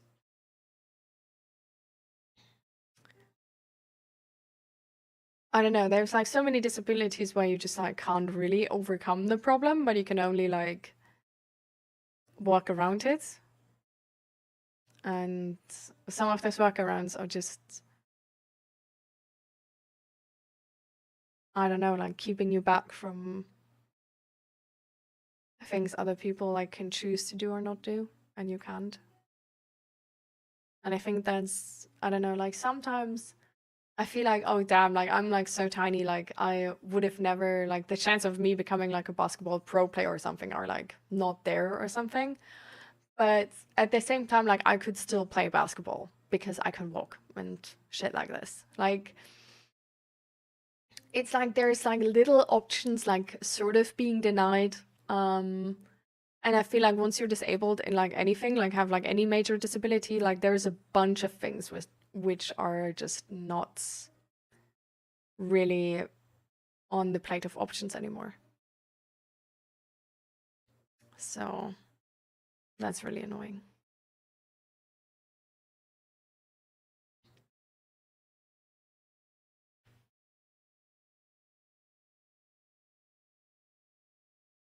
Or hell, while I'm alone there, don't have to strength for another day.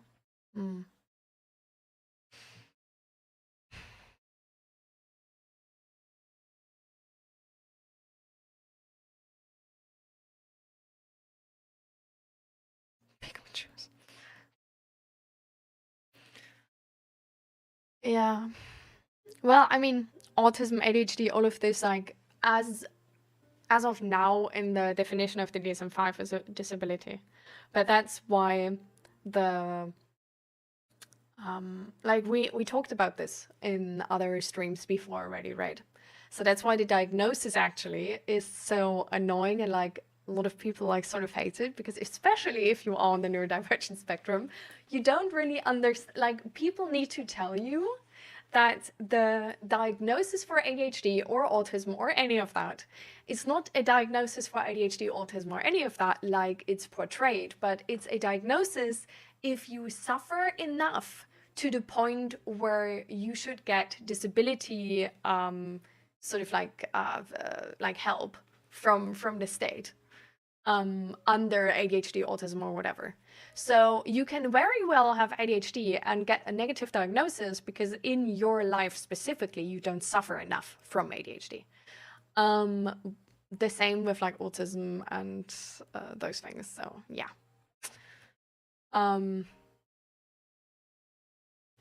Doesn't mean ADHD like needs to be like a disability where it's like you're disabled in comparison to like a neurotypical person. It's, I don't know, something I personally just sort of like hated.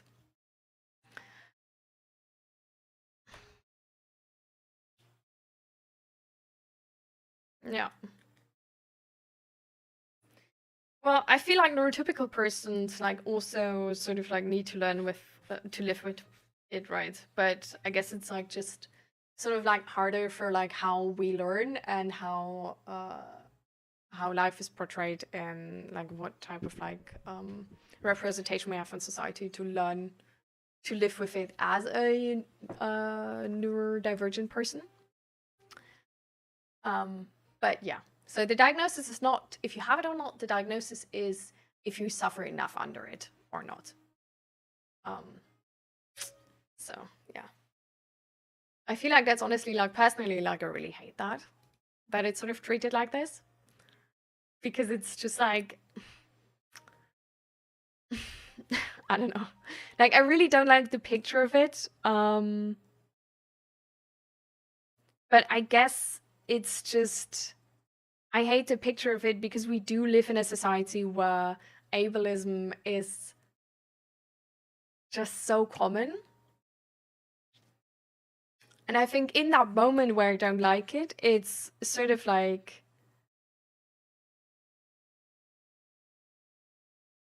yeah, I guess it's sort of like a sign of like recognizing that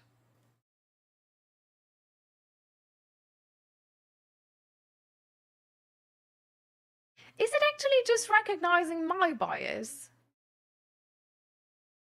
Sort of like my expectation of society or my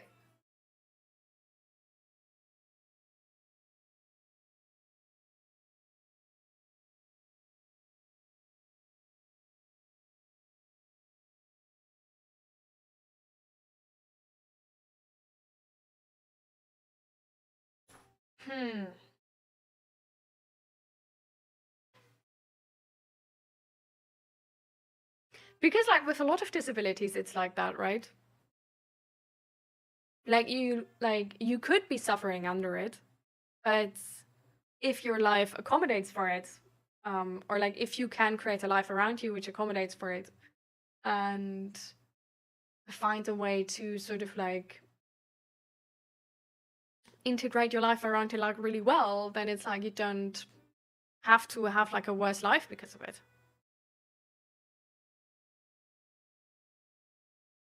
But you could. The same like with with like ADHD and autism. Like you could definitely like suffer under it, like suffer under having it. Like with both of those things, it can be like really isolating. It can be that you can't like properly work because of it, or that you can't do a lot of the things we like usually do, and which is sort of like necessary for like a really like healthy life. For example, like I don't know, like just taking part in like society. Which I guess is the same for like if you were to see somebody like in a wheelchair, it's like I don't know, like they don't necessarily have to have a worse life because of it. Like maybe they have like really good friends which are like helping them with stuff. They have like a really good apartment where like everything is accommodated for this. They have also like the apartment itself is like accommodating for it, and they sort of like integrated their life around it in a way where it's actually not really like there's nothing they like miss or whatever.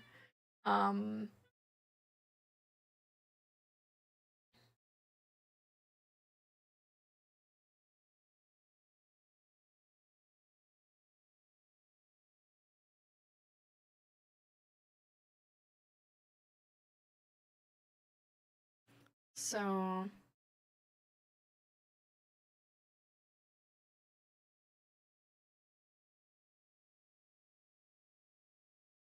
yeah.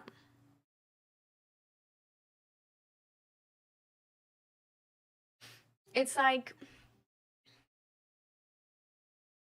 I guess it's like a weird situation, right?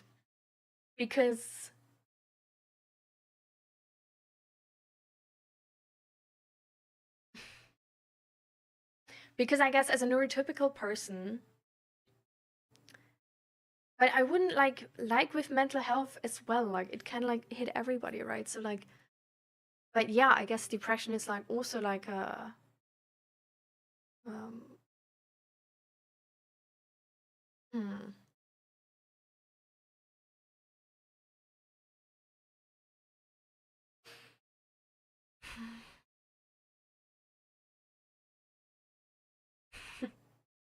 Yeah.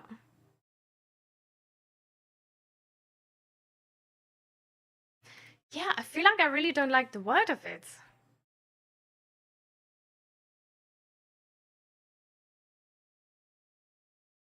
I feel like the word disability for me really sort of like, it's a really literal way of like you can't do that or this or whatever. Where it's like with, I don't know, with somebody who like can't walk, like calling it a disability seems like more reasonable to me, because like, yeah, like you can't walk and like nothing will change the fact that you can't walk. But you don't like need to suffer under it, and that's like I see that sort of like in separate categories. Whereas like for ADHD, where it's something like mental, I'm like, especially, well, I guess, yeah, it's like also something you can't like fix, right? Like you will always, like, it's something you have from birth, like you can't overcome it or anything. Like you have it, but you just adjust your life around it, and there's always gonna be some situations where you personally really suck.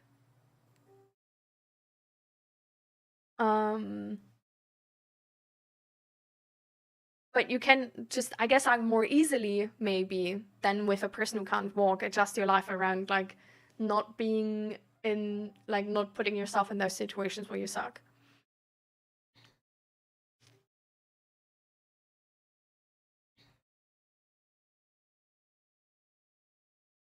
Yeah.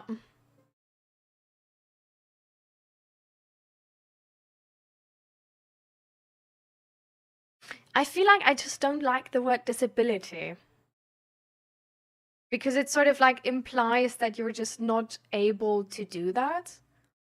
Where I feel like with a lot of disabilities, if you get the right adjustments, like if your situation, like you can adjust the situation to a point where you actually can do like a lot of the things neurotypical people can do.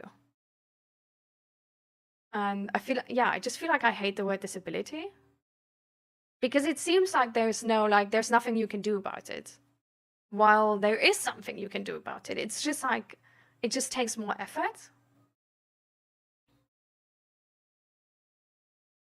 Yeah.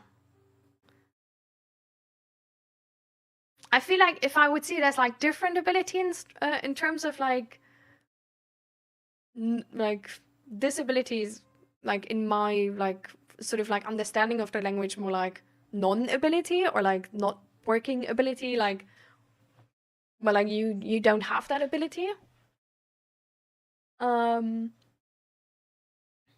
Like the different abilities, like, yeah, like that makes sense. And it like different ability describes like how you need to like change the situation to fit you.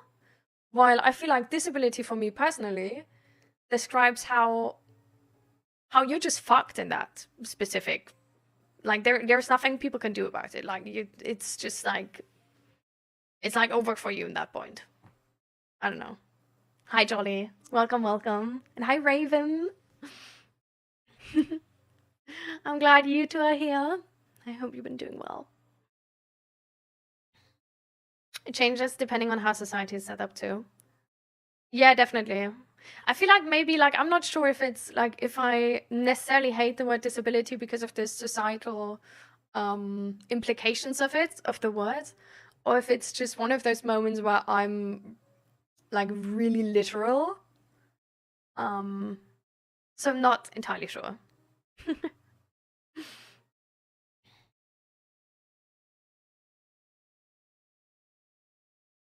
You've been busy with your studies at university. How is it going with those studies? If you say you're busy, is it busy in like a good way, where you get like good returns or whatever, or like that? Exactly my point. It comes with a prejudgment stigma to it before even giving that person a chance to even live their life or trying to prove a point. Yeah. Yeah. Exactly. That's why sort of like I really don't like the word of disability. And like That's why, like, when Fluffy was actually saying, like, oh, like, yeah, like, ADHD is officially a disability. And I was like, yeah, like, in the DSM-5, like, ADHD, autism, all of that is a disability, but I actually hate that. And then I thought about, yeah, well, actually, like, just how, like, I phrase why I hate that ADHD is called a disability, because I'm like, well, you, like, have it all your life, and it's only called ADHD, actually, if you, like, suffer under ADHD enough, that it's, like, disabling to you. But if you, like, sort of, like, evolve your life around it in a very specific way and adjust your situation, you could technically have ADHD but be diagnosed negative because you don't suffer enough under it. While I personally see ADHD as sort of like the as that thing, you, like, your brain is just different from birth, and, like, it's never going to change. Like, you always had ADHD and you always will have ADHD, while your suffering under ADHD can change because you can do something about it. And yeah, I was like, well, I guess with, like, having, like, not being able to walk, I do see the word disability. But then again, I sort of, like, connected the dots to the ADHD situation. I was like, well, but it doesn't mean that the life of that person is worse just because they can't walk. Like, you can build a life where it really doesn't matter if you can't walk or not. So it's essentially, it doesn't matter if it's ADHD or you're actually not being able to walk. Like, both of those things, you can't do anything about it. And you will have, but you can do something about the suffering, and you can minimize the suffering of it, because you can adjust the situation to your different abilities. So I really like calling it different abilities. But yeah, I just really hate calling it disabilities, because it seems so finite. Like, it seems like the suffering is fixed. Like, you will always suffer under it. Where I feel like this, I don't know, I don't feel like that's the thing we should take away from this. And I feel like that's sort of, like, also part of ableism, right?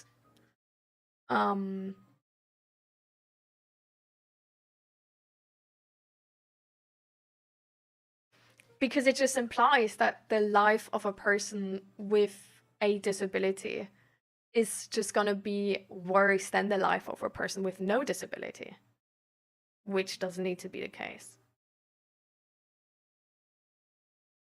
Yeah. Exactly. Exactly. Like, if you were to, like, go that way, where you're like, okay, this disability is making your life worse than the life of a normal person, and that's why your life is essentially, like, less worth, then, like, where do you end? Like, there's really no end to this. Like, you could always stretch it a little further. Like,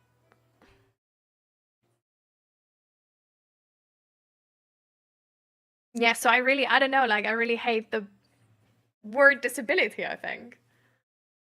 But I don't, like, is the word necessarily, is it just how society is seeing it, or is that really what the word means? Like, literally. Like, what does the word disability mean literally?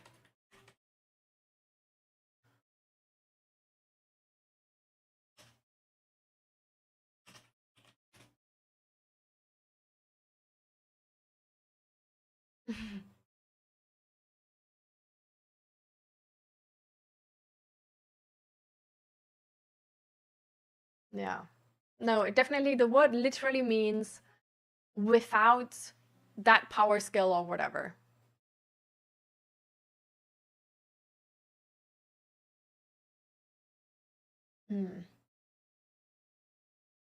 Well, but it just says without.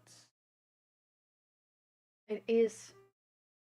So technically it, because that, like, walking disability, like, yeah, you're, like, without the power of walking. Doesn't mean your life is worse. ADHD without the power of with concentration and whatever. Yeah. Damn. So it's definitely damn.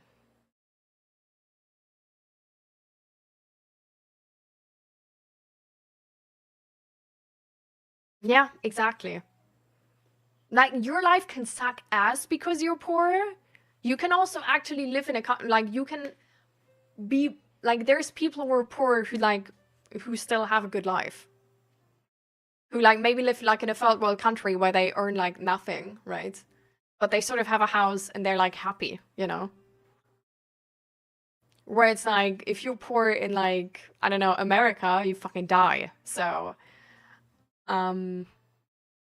yeah. And that's like also like majorly impacting your life.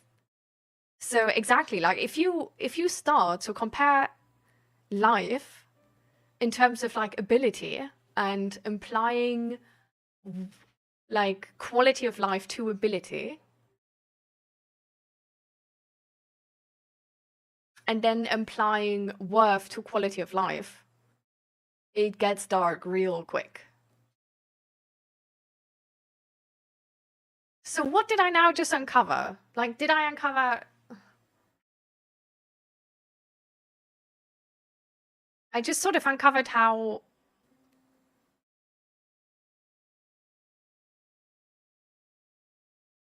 this like more like deeper sort of like common ableism in our society, right? I just got some privilege. My grandma brought me pudding. That's amazing. That's actually that's serious privilege right there. Like abolish billionaires, abolish billionaire jolly, billionaire pudding, grandma pudding even. That's too good.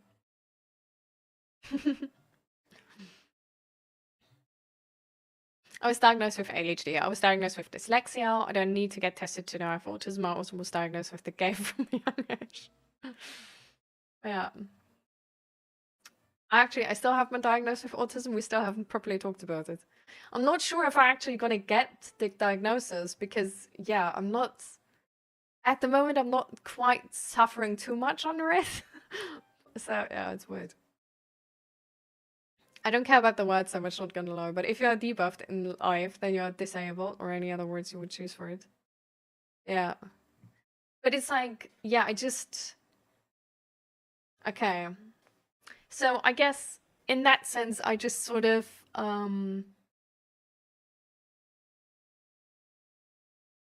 I guess honestly, I sort of like uncovered like the ableism which was still like in my worldview. Not necessarily on others, but just what I expect from the world. That I don't like when people call like ADHD and autism disability, because I don't like how it's implied, how it implies less ability in like normal life and not only in like very specific situations. Where it's probably like, yeah, like the same for I don't know, like people can't walk and are in a wheelchair,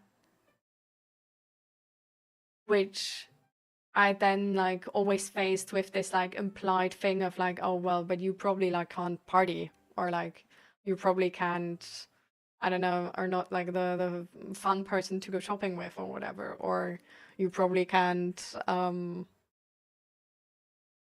actually, yeah, have kids. Like that's out there. Like that's so annoying. It's like there's always like there's so weird comments always about the sexual abilities of people with disabilities that I'm like, I get it that people are curious, but are you... Ask ChatGPT. Just ask ChatGPT. Why do you have to ask an actual person? This is like, you don't even know them. They're like randoms on the internet. This is so weird. I don't know.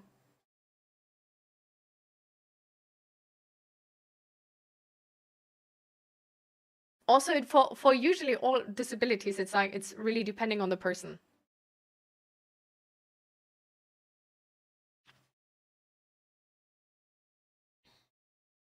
Damn, I don't have the skills you're putting right now. Exactly.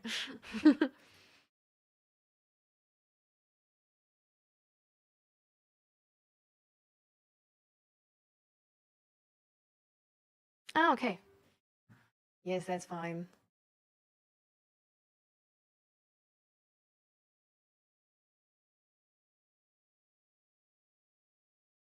Mm.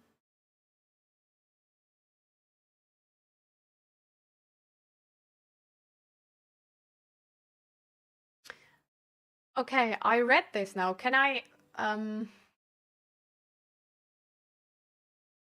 like can I answer to this in stream? Or like no?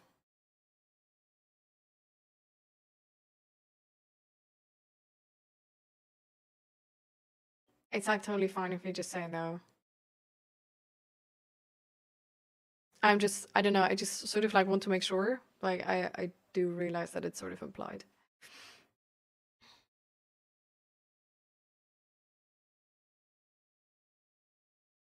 But I mean like just to make sure you know, I mean like in stream now, like talking about it. So just because like you sent this to me privately, right? So I want to make sure that you like that it's like okay. Cool take, disabled people are way more empathetic in general.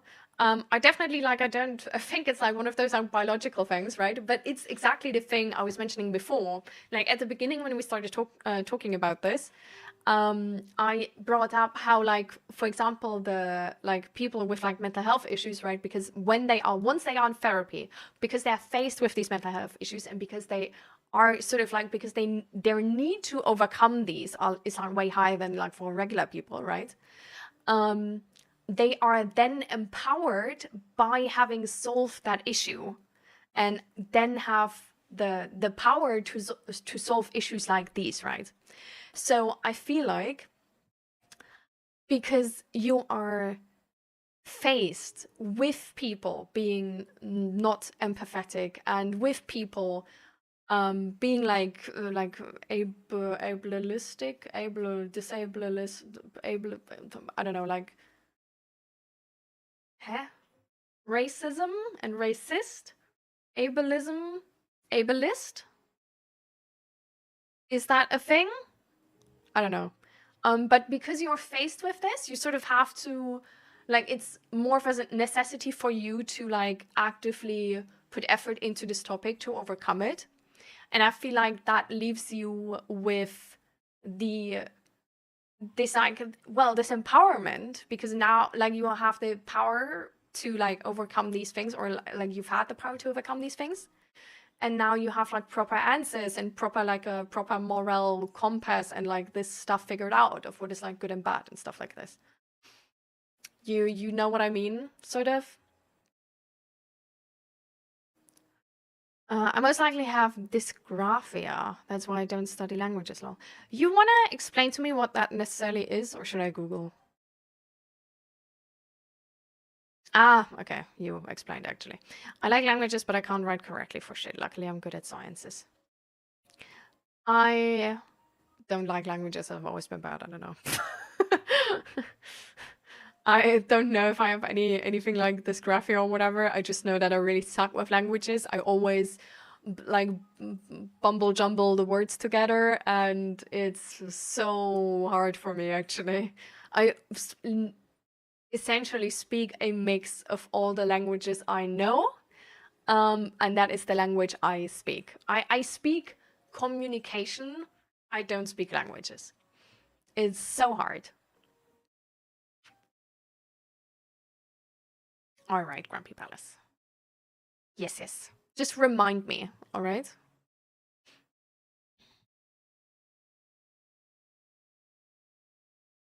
Especially in your mother language. Oh, that sucks. Oh, okay. Okay, I feel like I might, I think I don't have that. I just like, I don't know, I just miss words sometimes. But I feel like that could maybe be like it was one of those like ADHD symptoms, but yeah.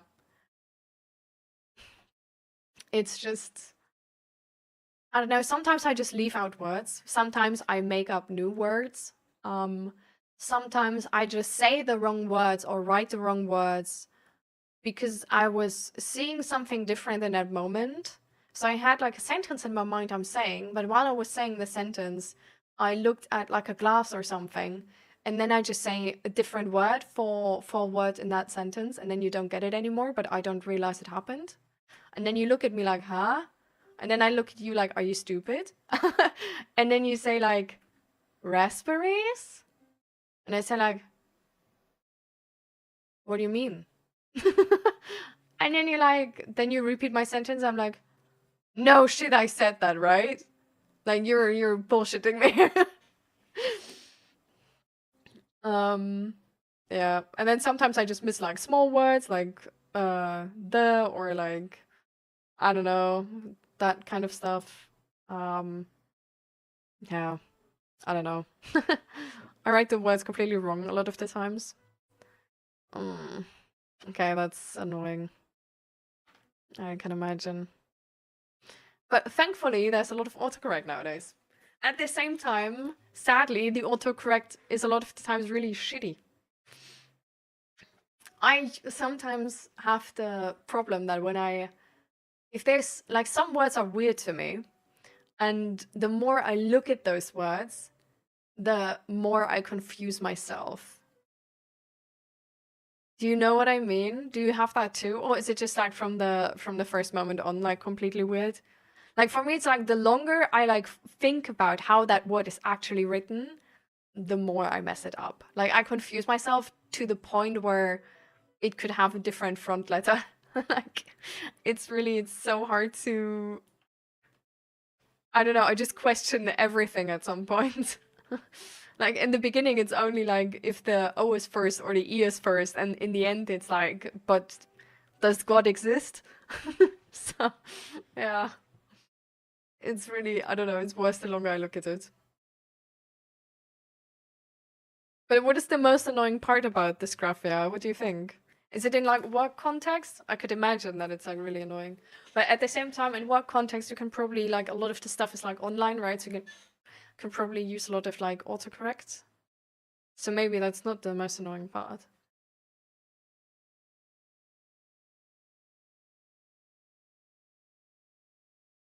Your internet died? Yikes. Welcome back though.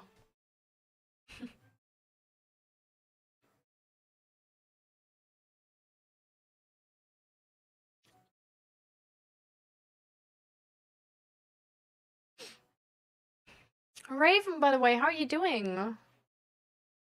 You didn't say. No mental health check-in from your side. I mean, it's okay if you don't want to. I just wanted to make sure that you know we're interested. That reminded me of a beautiful documentary called The Painter and the Thief. Really? What is that documentary? Is it about like an art thief or?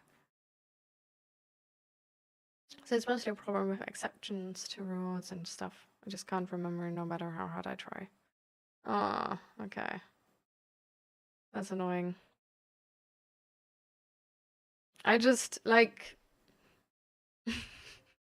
I actually don't know if I could have remembered if I tried harder. I just know that I was really, really, really shitty in Latin.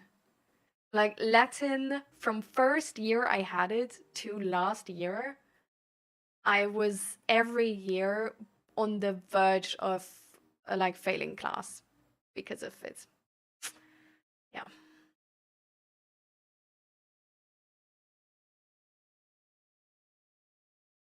Oh, no! No! I feel like, man. I love it when you guys make clips because it's like, I can't make clips while I'm like doing the stream, right? Like I'm in mid-sentence. I can't like then stop and like, okay, where's the whatever? And it's like, I'm always like sort of like, please everybody make clips, please. But now Twitch is denying me that that beautiful life. Sad. I mean, beautiful is a weird word though. But I think you sort of have it right, like without the second L, but like, yeah, right? Oh. Beautiful. Maybe? Bro, you can't ask me stuff like this. Once I like look at it, I'm like, is it? I can't anymore. I can't even tell you if it's correct. Like now it looks weird. Like in the beginning it didn't look weird and I was just like maybe like not maybe but like the second L is like wrong, but like apart from that it looks right. And now that I wrote it myself and was like actually like is that how you write it? It looks so weird. Yeah, big up House Against You. It's really like that. Like honestly, it's I don't know. We're getting paranoid here. Oh, by the way, I made crocodiles. I 3D printed crocodiles and I made 2 of them because I was testing something. The thing I was testing, let me actually quickly check.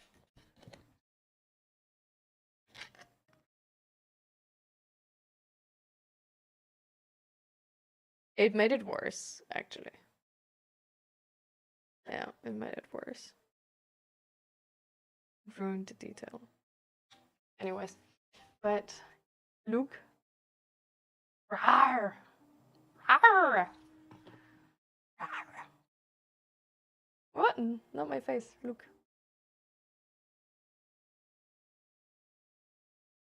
Like, beautiful. Beautiful, beautiful, beautiful. Now I have 2. And then we started painting some stuff. And so far this guy is painted like this. Not finished yet, but like... It looks so cool, I think. I love it. It's not one we printed, we bought this one. This is a printed one, but it's like from like old settings, so you can like really see the layer lines. Like an orc woman. Started painting this guy. Like an octopus, whatever. Person. Obviously purple. And then I printed this mimic. And I don't know if you can see, but the like detail is actually really nice. On the front part. On the back part is entirely fucked up. Don't look at it. Then I started and cancelled a crocodile. That's why I now have this. And then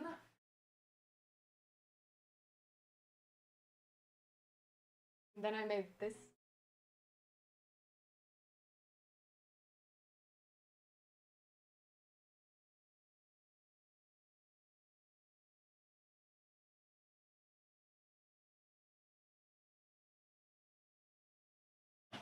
And then all of the like tiny imps.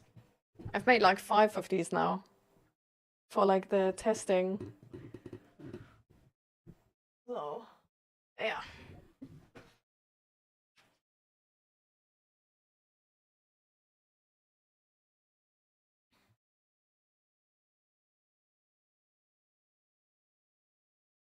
It just doesn't make sense to me. Some stuff has 2 L's and others have like 2 T's and others don't. Yeah. You were really close, yeah. It was only the like second L, but that's it. I mean, I do agree that beautiful, like full is, it's like full beautiful, beautiful. I have a full glass of water, beautiful, beautiful. Yeah, you technically say it like, I guess you say like beautiful, and you don't say beautiful, but you say beautiful. So there's no like the L is pronounced shorter as when you say like give me a full glass of water, please. Like a full glass. Yeah, there's like a slight difference, but it's really, really tiny. At the same time, there's some words which I just pronounce like entirely differently. It's a horror show. There was...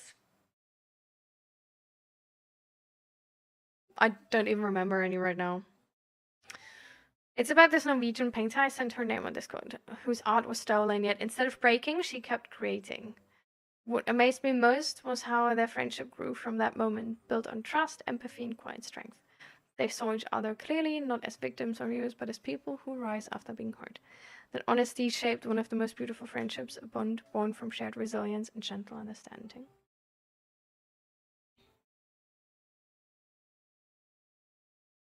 Which friendship? The friendship between the thief and the painter?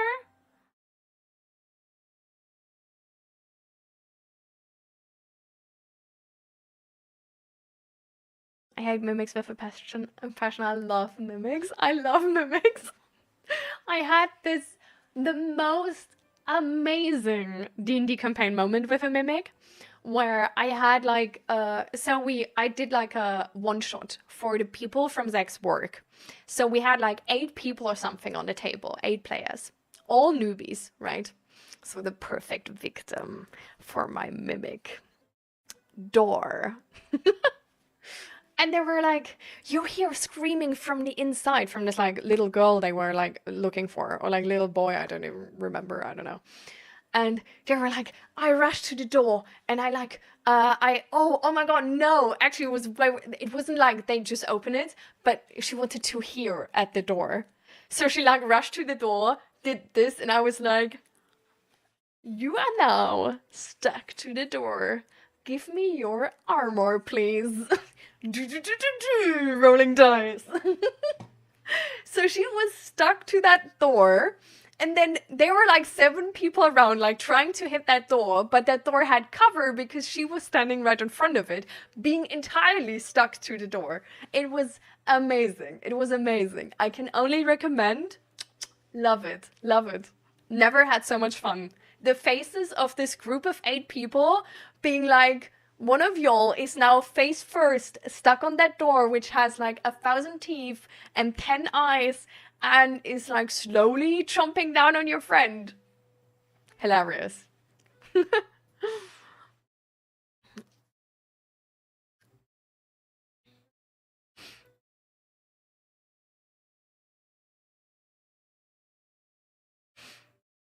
It looks like a gargoyle, not an imp.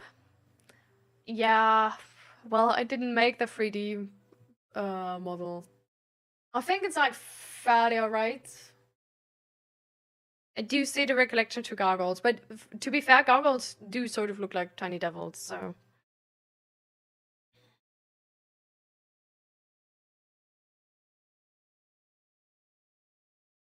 The thief and the painter. They had a friendship. Crazy. Wild. You know the two-sided mimic story? Reddit is a great place. No, I actually don't. Did you know a corpse is classified as an object? So a very smart mimic can learn to disguise itself as a corpse. Oh my god. I love that. I also recently saw a 3D model for a pancake mimic, or a heart-shaped bed mimic, or a canoe mimic.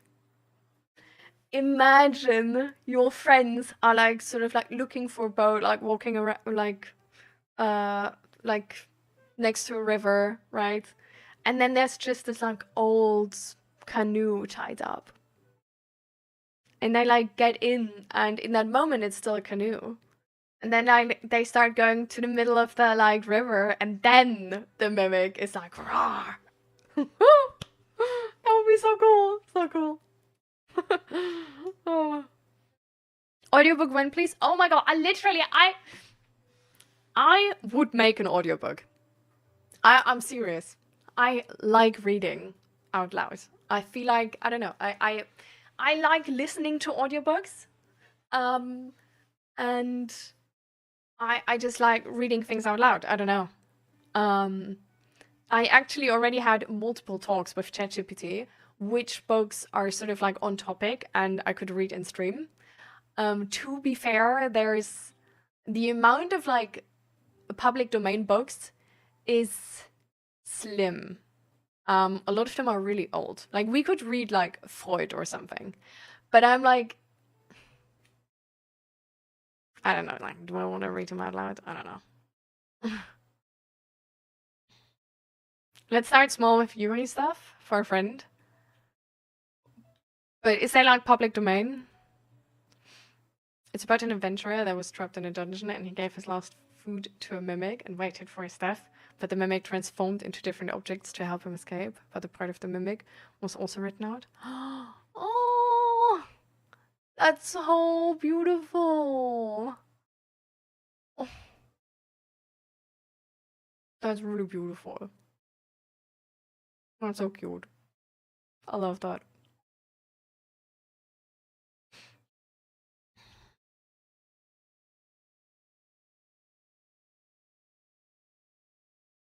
Yeah. Ah! U-boat mimic.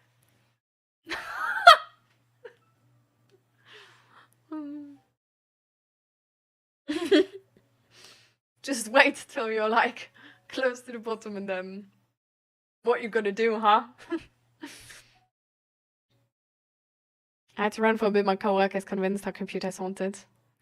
Well, I did have those moments too. I think the computer of my mom might actually be haunted. The problems my mom is having with her computer are unreal. Like, they should not be existent or legal. I don't know how she does it, but she does. And I know that I have her, like, cursed touch, definitely.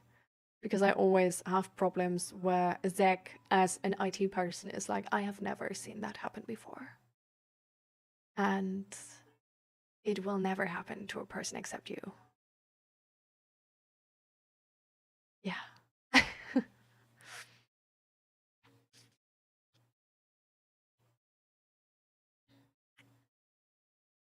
I don't know where to even look when it comes to audio. It's a new world to me.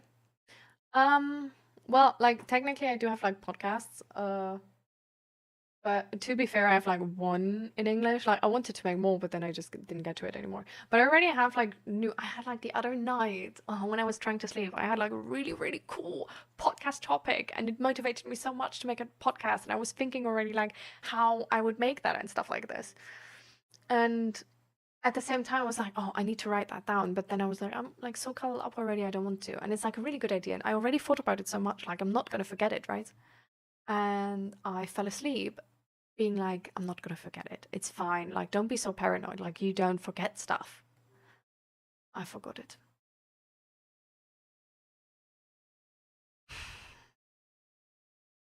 I did forget it.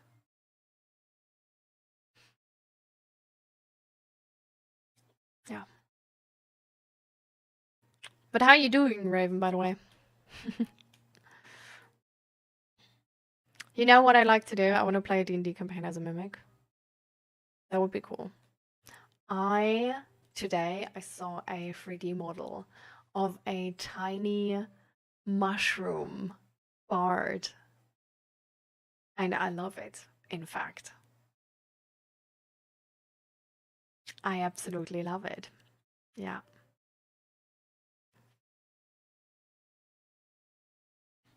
Doing alright. Monday morning at work, so good as it can be, I guess.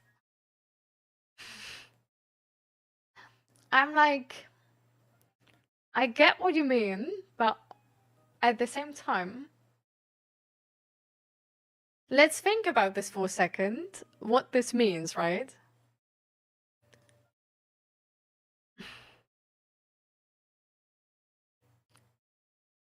Because essentially what we say in our society with that is Monday mornings at work always suck for everybody. And it's definitely a more common truth. I definitely agree. Like, I can absolutely relate. At the same time, it's sort of like this thing of like it always sucks. Like you can't do anything so it doesn't suck. Like there's no possibility or reality where Monday morning doesn't suck. Which is actually sort of low-key harmful because it makes us not look for possibilities on how to make our Monday morning better, no? And hi Nagari, welcome. Hearing D&D? Yes. We were talking about mimics actually, quite a lot. And I was showing all my 3D printed minis and all of that. Work sucks, but it's alright besides that. For it not to suck, I would be home in bed. Well...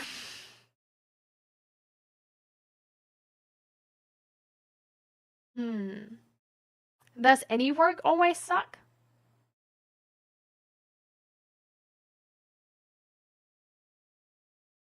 Like, I feel like back then when I was working in IT, it was like...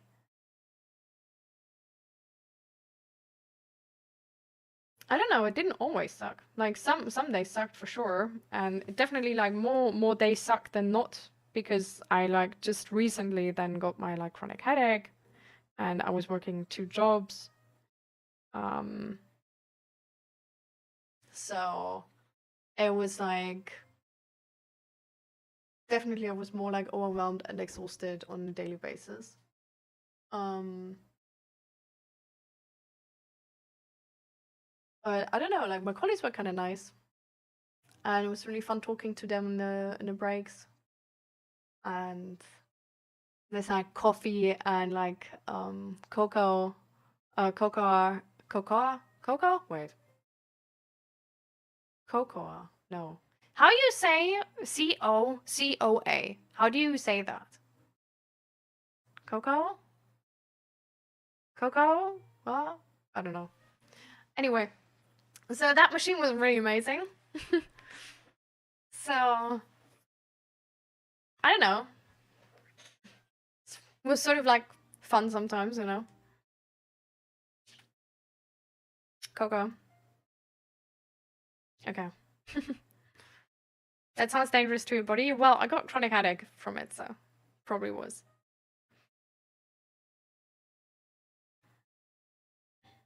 Thankfully I didn't work like 2 full-time jobs. Like I was working 35 hours at the one job, and I think like 15 or 20 or something at the other.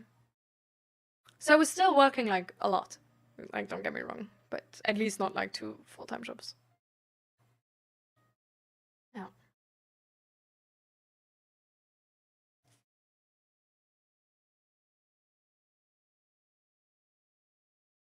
Yeah.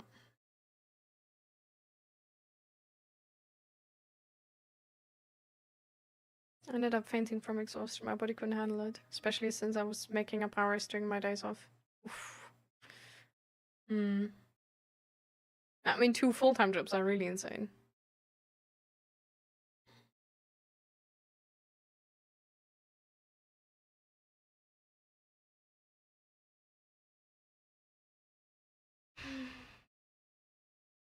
I'm glad you're not working 2 full-time jobs anymore, Grumpy.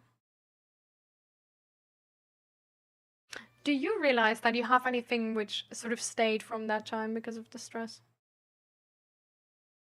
So, you know, a rogue or an artificer mimic would make a lot of sense. But how about a paladin mimic? That would be crazy because they're known for their trickery and not being shield fathers. How about a paladin mimic who's a shield by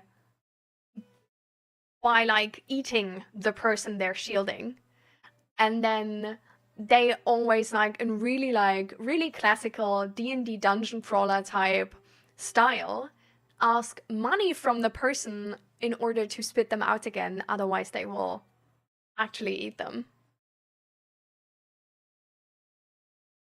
And so everybody is trying actually not to be shielded by the mimic. Especially if they can't like if they don't have the money for it.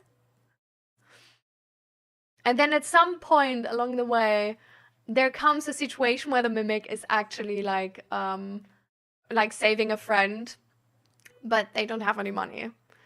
And the mimic is then like spitting them out again. And everybody is like, you did that? Like, I thought you like for sure would eat me. And the mimic is just like, you usually make money quite fast. So next time, double the price. I would love that.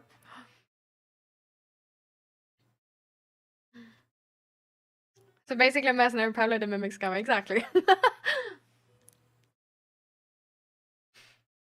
Or like a rogue mimic because like, yeah, like you just like try to find out stuff. Or a... What about a druid mimic? So you can not only change into like objects, but also into animals. And it's sort of like the mimic next level, you know, like next level mimics. Of now also being able to do like actual like living things. And then they don't have an animal, but they have a person as like a wild shape.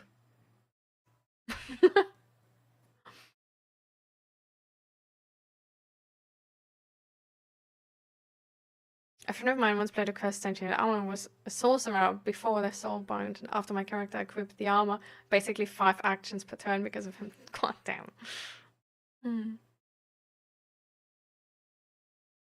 Didn't even have time to study. House was just an hotel to shower and sleep. Damn. In World of Warcraft, you can't mix Paladin with the Demonology Warlock pad. It's like noob talk for someone who just started playing and spitting nonsense. But that would be crazy. It would basically be a shapeshifter, exactly. That's the fun part about it.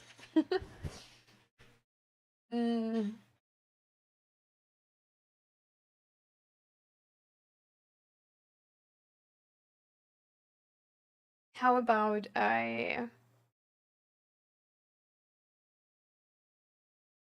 How about a cleric mimic, which turns into the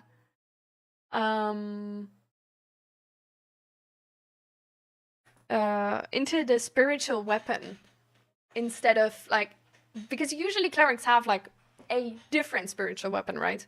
What if the mimic turns into the spiritual weapon? Like, what if your player character is turning into the spiritual weapon instead? And it's just like, it's giving like a, like you treat it like from combat terms, you treat it entirely the same. So you don't change any of the stats or anything. But just in terms of like storytelling, you treat it as the mimic is the weapon.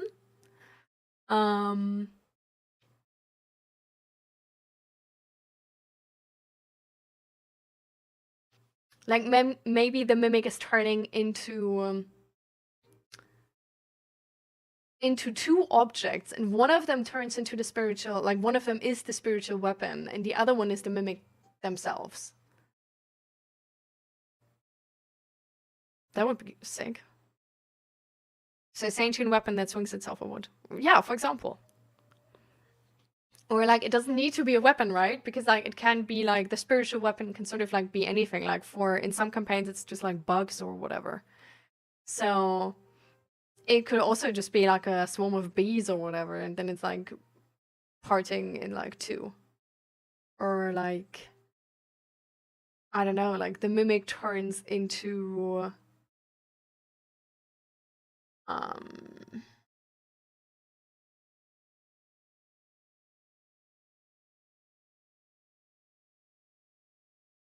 into like sentient armor, and the spiritual weapon is also sentient armor, and it's like 2 sentient armors.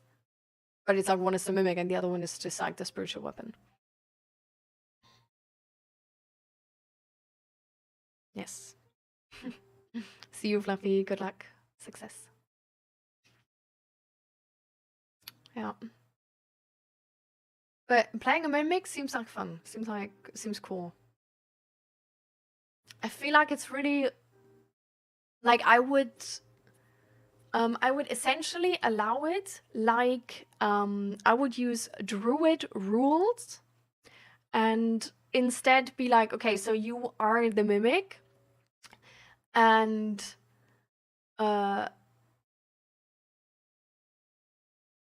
you like twice, like the wild shape, which is usually the druid thing, is just like switching object. So like for twice per day or whatever, you can like switch object for an hour. And apart from that, you're like the main object, which you need to like choose beforehand or something. Ooh, that's also sick.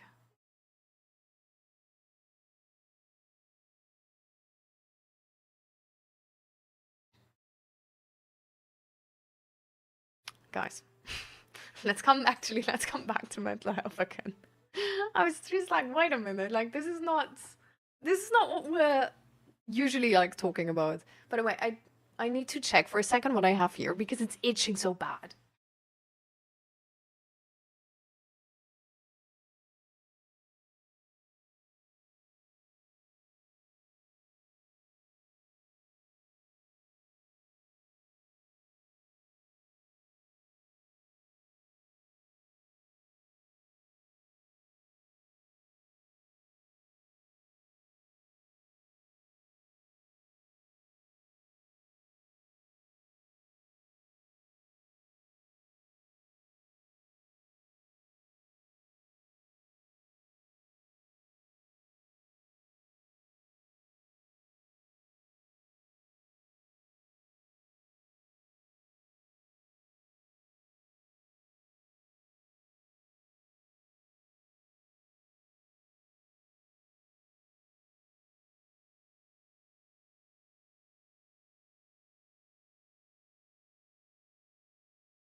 I just ran away from work. Very good, Grumpy.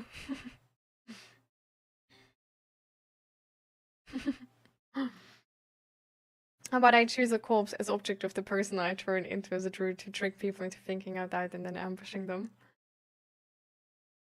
As object of the person I turn into as a druid. Oh, you mean like if you were to play like the mimic druid? And you like for that hour, you like turn...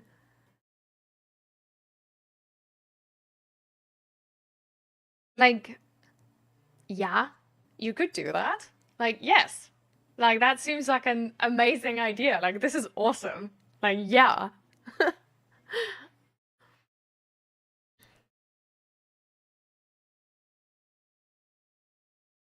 I want to show you guys the dice I have been working on. Since we are already sidetracked, we can also take this to another level.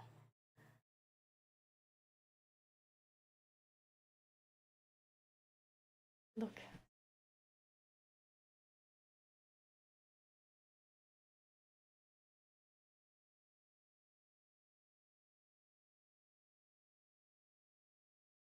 I don't know, like, here in the sun, it looks like really cool. You probably like can't properly see that. It's like, how much to the front can I?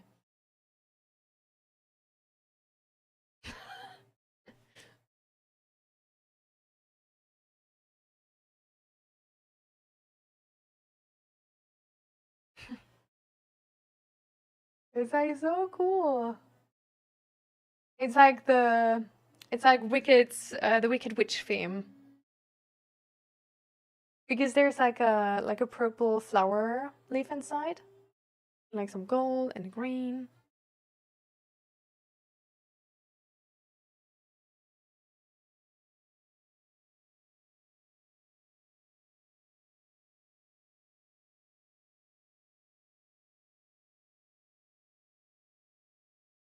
I love it. I haven't finished all of them, so some of them still have like non-painted colors. And this one is not even like properly like clear. This still needs some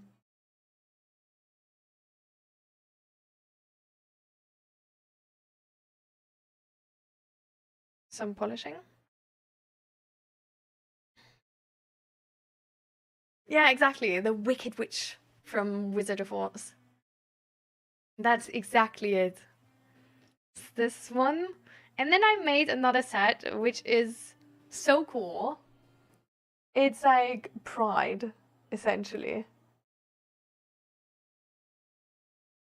So this one is just like rainbow, just like queer in general. Then we have a lesbian. Like, it's more like here it starts and then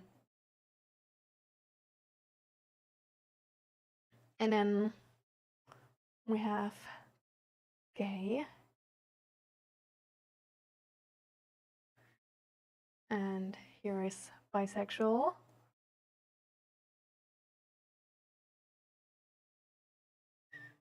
And then we have the asexual.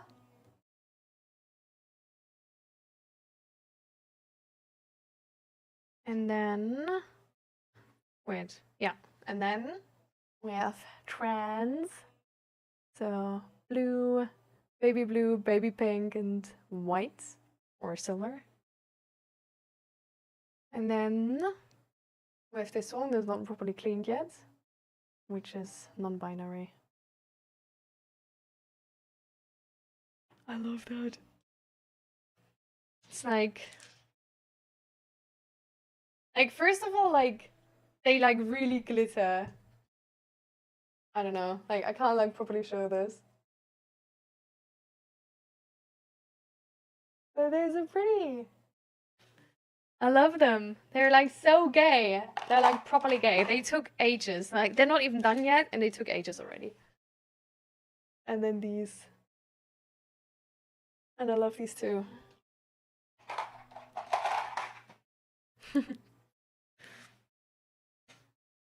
There's videos of those in the D&D general channel, by the way, where it's like where the like glittering really shows.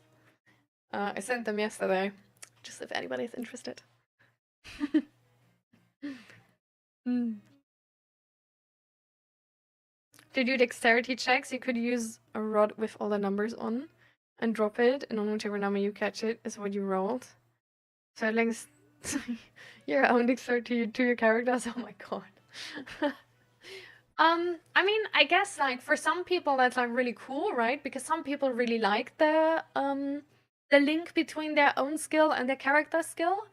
To some people it's actually like really hard to not link the two together, but for other people they really don't like it because they want to be someone they're not in IRL. And that's like specifically why they love that and why they pick that character. So it's like a really personal thing, I feel like. It's like, I don't know, like I feel like either you love it or you hate it sort of situation. Ooh. Jesus. Depending on the character choice you make. Yeah. But I guess with the dexterity is like one of the like easiest things. Yeah.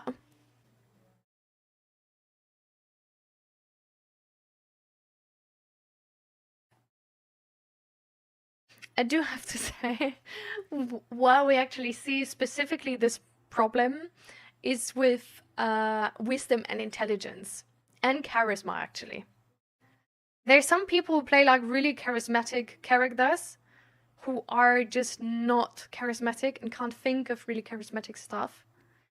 And then there's people who play like really wise characters who don't remember shit from the past sessions, who are then like, I don't know, really struggling with doing wise things. And then there's people who just like play like really intelligent character, which struggle like with coming up with intelligent ideas. And I don't know, like that's really sad in these moments. Because it's like, we have the dice roll for something, right? So essentially you could like come up with whatever and then you roll the dice and the DM makes it smart. But I feel like a lot of people who struggle with this are, if they can't think of something, they just, they just don't do anything. Like, they don't try to do anything. And then it's just like, this is your main ability and you don't use it. Like, your character is going to be garbage, you know? So, I don't know, like, that's a bit annoying in those, or a bit, like, just harder in those situations. So if this Sudoku to roll for intelligence for us, times I roll. Imagine we have to do this IRL. One of those boxing things for strength. How? What do you mean? You just like the amount of push-ups you can do.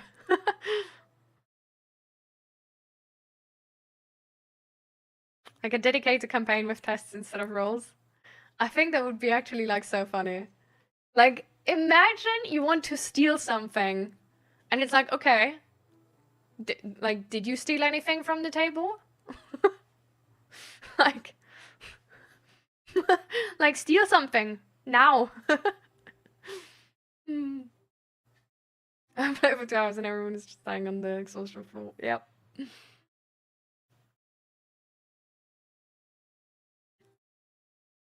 Yeah.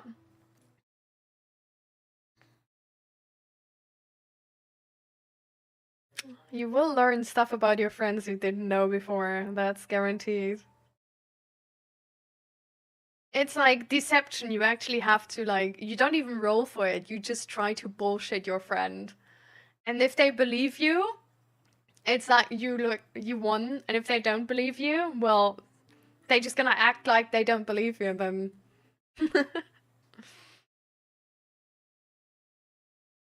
You want to jump the fence, jump over the table right now? Oh my god. So you also need to, like, furnish your apartment new after the session? I get it.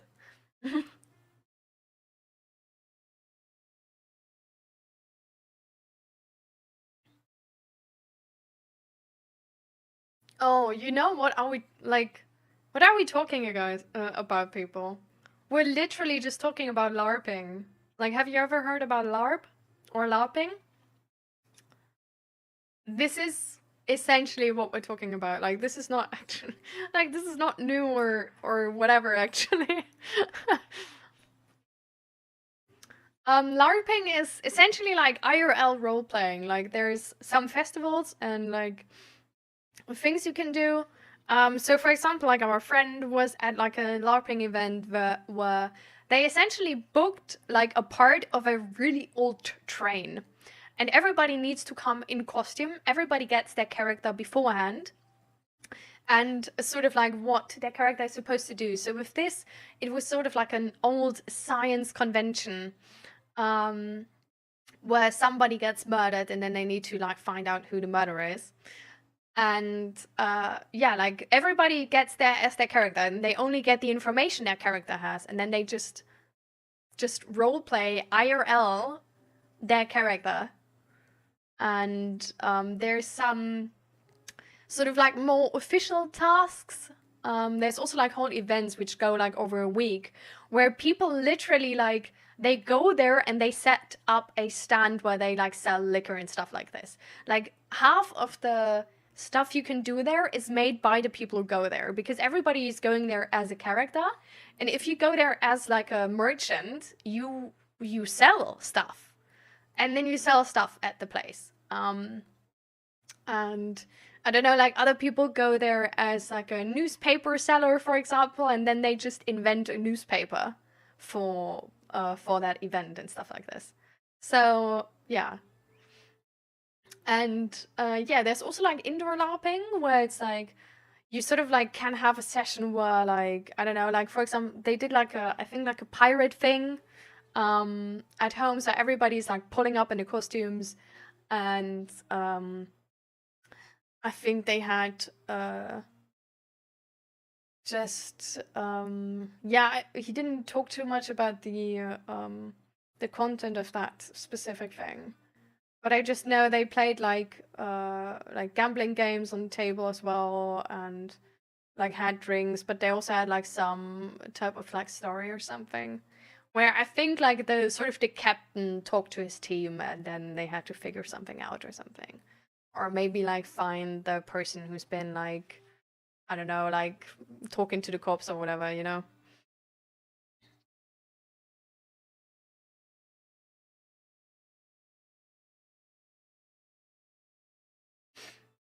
So yeah.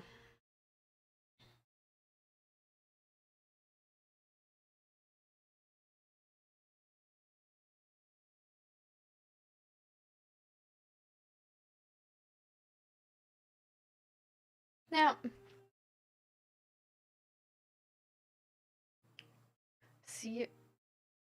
SCA? What is that? I didn't hear of that part.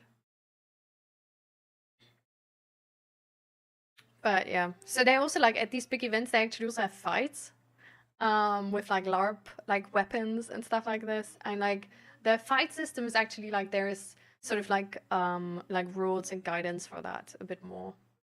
So I think like I don't know like 2 or 3 hits on the body and then you like go down and then you need to play like you're dying, and I think like some healer can like pick you up or something. Or like you can patch yourself up like I think like once or twice. But it takes like a certain amount of time and yeah.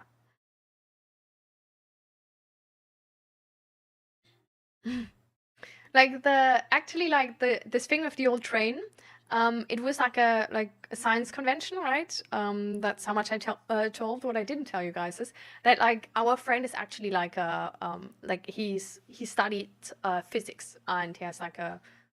Does he have a doctor? No, I think he has a master in physics. No, did he finish his doctor in physics? I don't know. He has a master of doctors. And like a bunch of the people who like were there actually were from his studies as well. Like also like masters or doctors in like math, physics, stuff like this.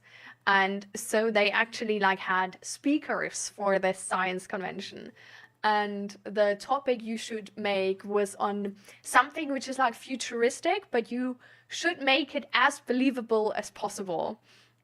That being made by those people, right, who are like really into math, really into physics, must have been so believable to like normal people. Like those presentations, like I actually would love to see his, because I feel like he could absolutely make me believe it's real. For sure.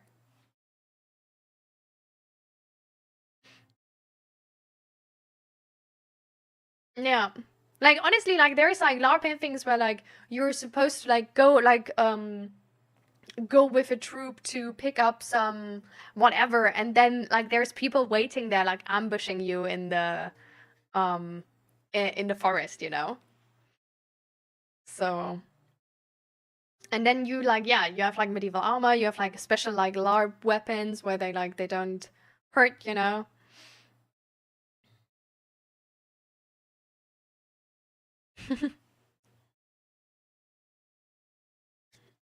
So it's like really you like have all of these clothes, all of these like you really try to look like the setting. Like some of these people really have like their presentation, let's say, like what they like the clothes they have and stuff like this are worth like multiple hundred of euros, like multiple.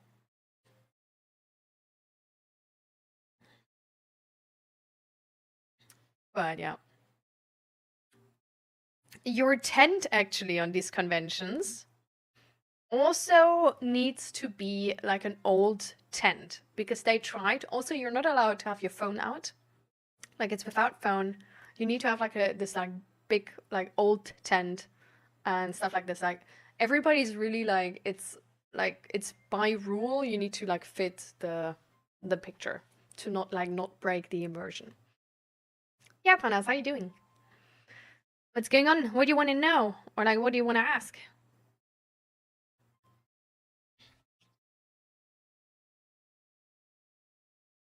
Poop. Fighting like MMA. Okay.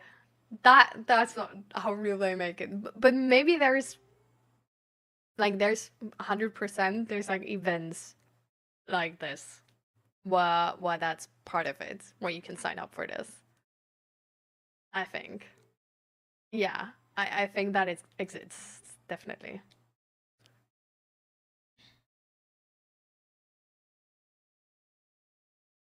No. Doesn't surprise me.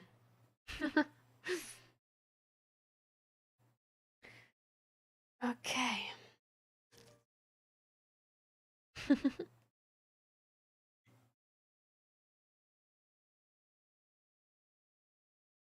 I haven't heard of it here.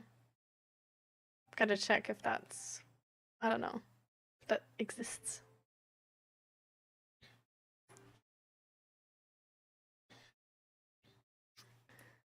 But it's definitely probably like really cool to watch.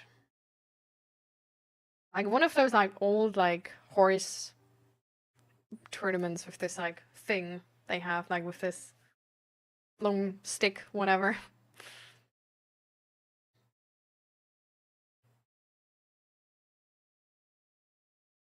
Oh, that's what you do. I thought this like, I don't know, like what Jolly is describing is less with rules and more with like, I don't know, like back in the old days, like who wins. I thought like the thing you do is more like a proper, like there's like proper rules to this and stuff.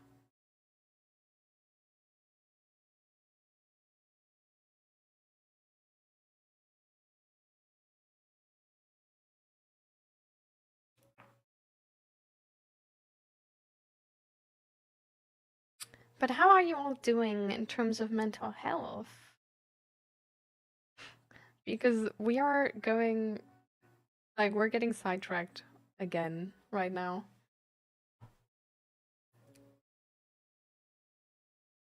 Are some people in full plate armor?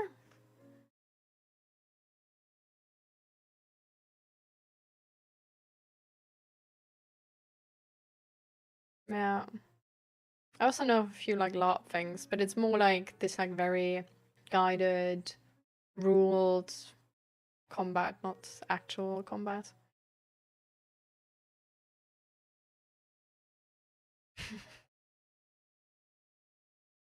Yeah. I guess that's smart to have like some rules.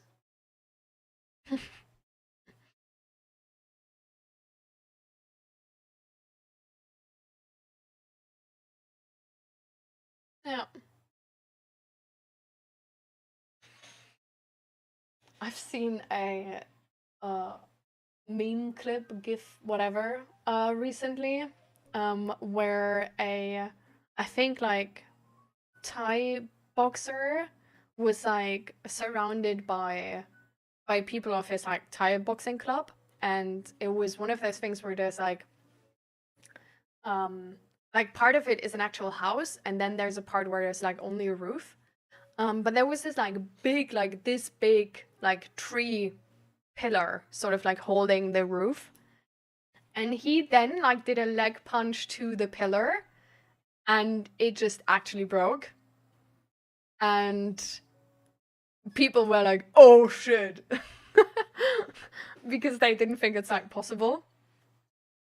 Yeah, like just, I don't know, like a really, I don't know how you call it, but like a really regular sort of like leg swipe on like, I don't know, like head height maybe. Yeah.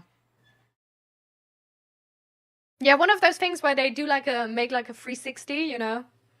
Like one of those kicks, and it's like not at the like floor or whatever, but it's like on head or like upper body height. But I think it's like head height usually. Yeah. Yeah, roundhouse kick. That seems like a good name for this. Yeah. So he tried doing that. He didn't like go through the like wooden pillar, right? Because like he didn't. But he did like the pillar was like this big, right? And it was like standing tall before, and then it was like literally like the upper part was like this and the lower part like this, and it was like sort of like still cracking, and people were like, oh, no. Like the roof is like we actually have a problem right now. Because like we didn't believe this would be that much of an impact. Because well, there's a roof attached to it, right? And the pillar is sort of like necessary.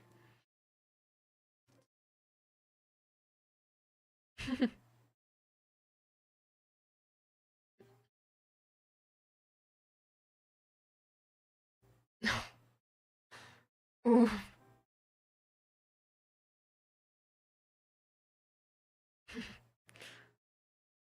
The greatest rule of them all comes to play: never let yourself be surrounded.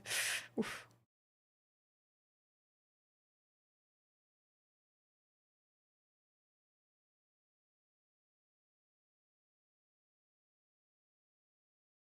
Yeah, like what against like losing your arm?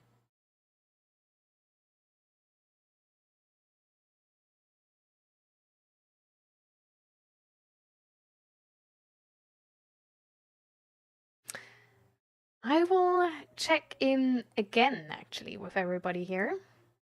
Does anybody want to do a mental health check-in? Because I know we're getting like off topic here.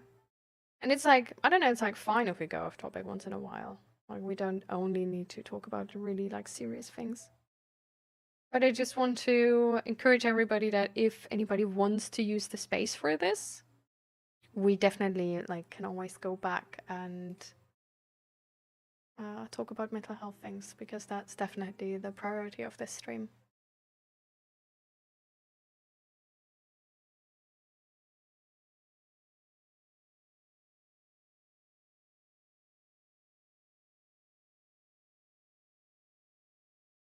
Can you not cut the arm of somebody with a blunt sword? Is it just because it's blunt? Like, how blunt is it? Like, because I'm thinking like it's like one of those like, I don't know, like a butter knife type situation. Like maybe like the other side of the butter knife, you know. But that's like blunt for me. Like it's like entirely not sharp.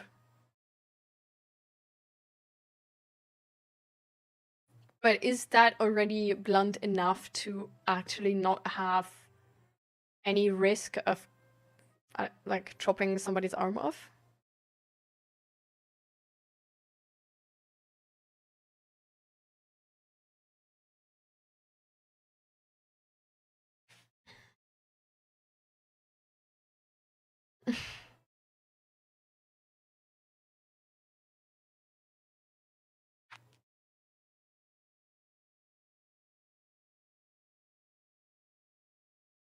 Hmm.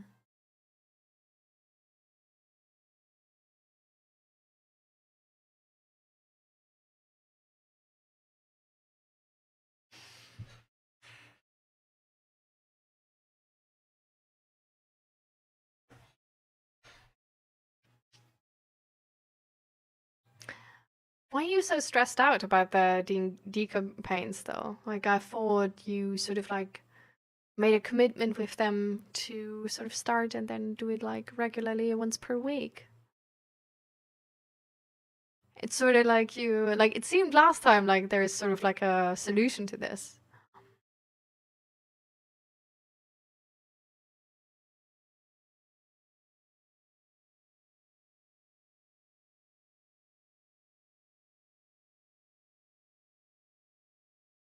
Jesus Christ.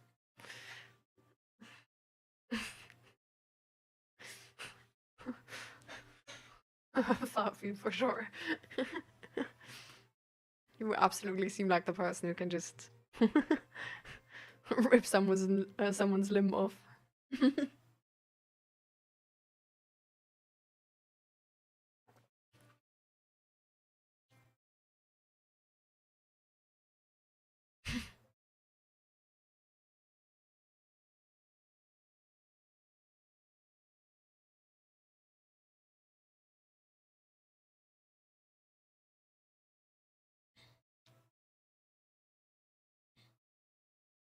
Yes, and everybody is pretty hyped about it, and I don't want to disappoint people with it. Like, what if I write it's not good enough for it? Isn't fun for them.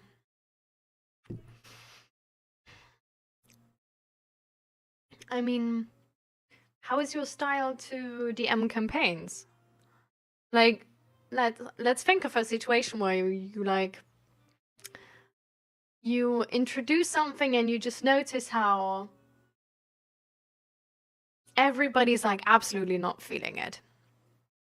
So you're in that situation, you have those two people in with like camera or whatever, and it's just, it's not like they're like, oh no, and like that way not having it, but they're like really like, oh, like that's like, or like, how, what, like no, like that's like ruining the entire thing, like that's not how I imagined the like campaign at all, and that makes like no sense.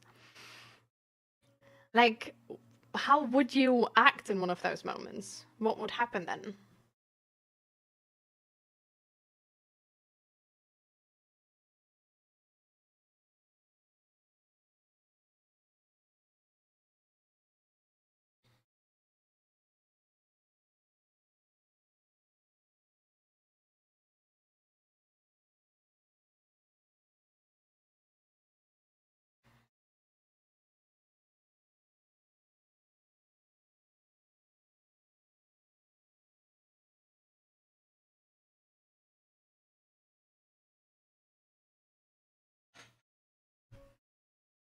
Because like, especially if you like improvise at hand, like what would you do?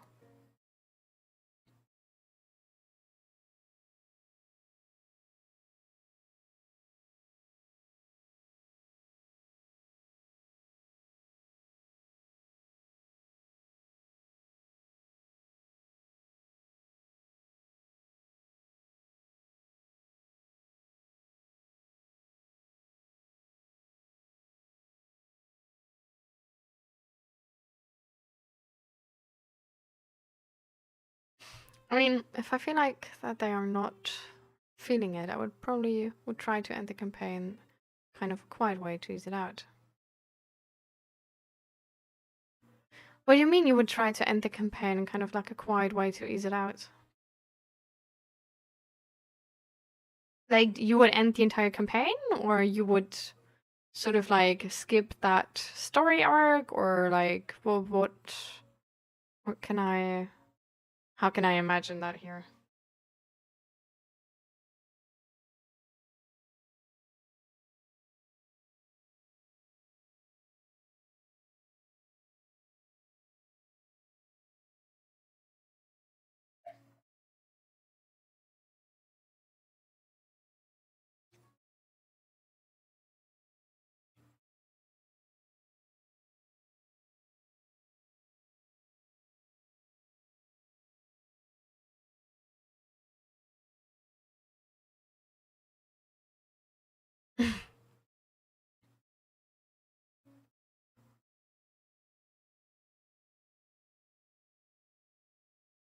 What?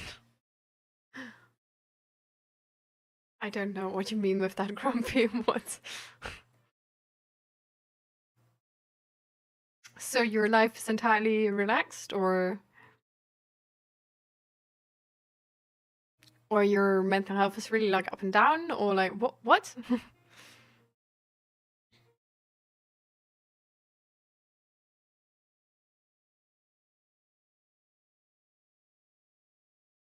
Would end the story out with an easier solution, so maybe the other parts are more fun. I mean, doesn't bring much to jump around a campfire if everybody wants to swim in a lake. So essentially, you would just like sort of like see the vibe which is going on, and then like adjust, sort of like low-key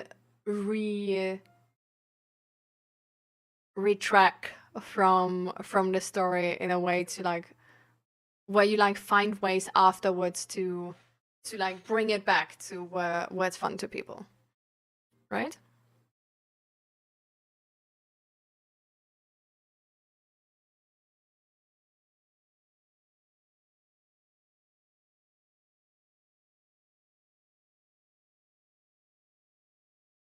No.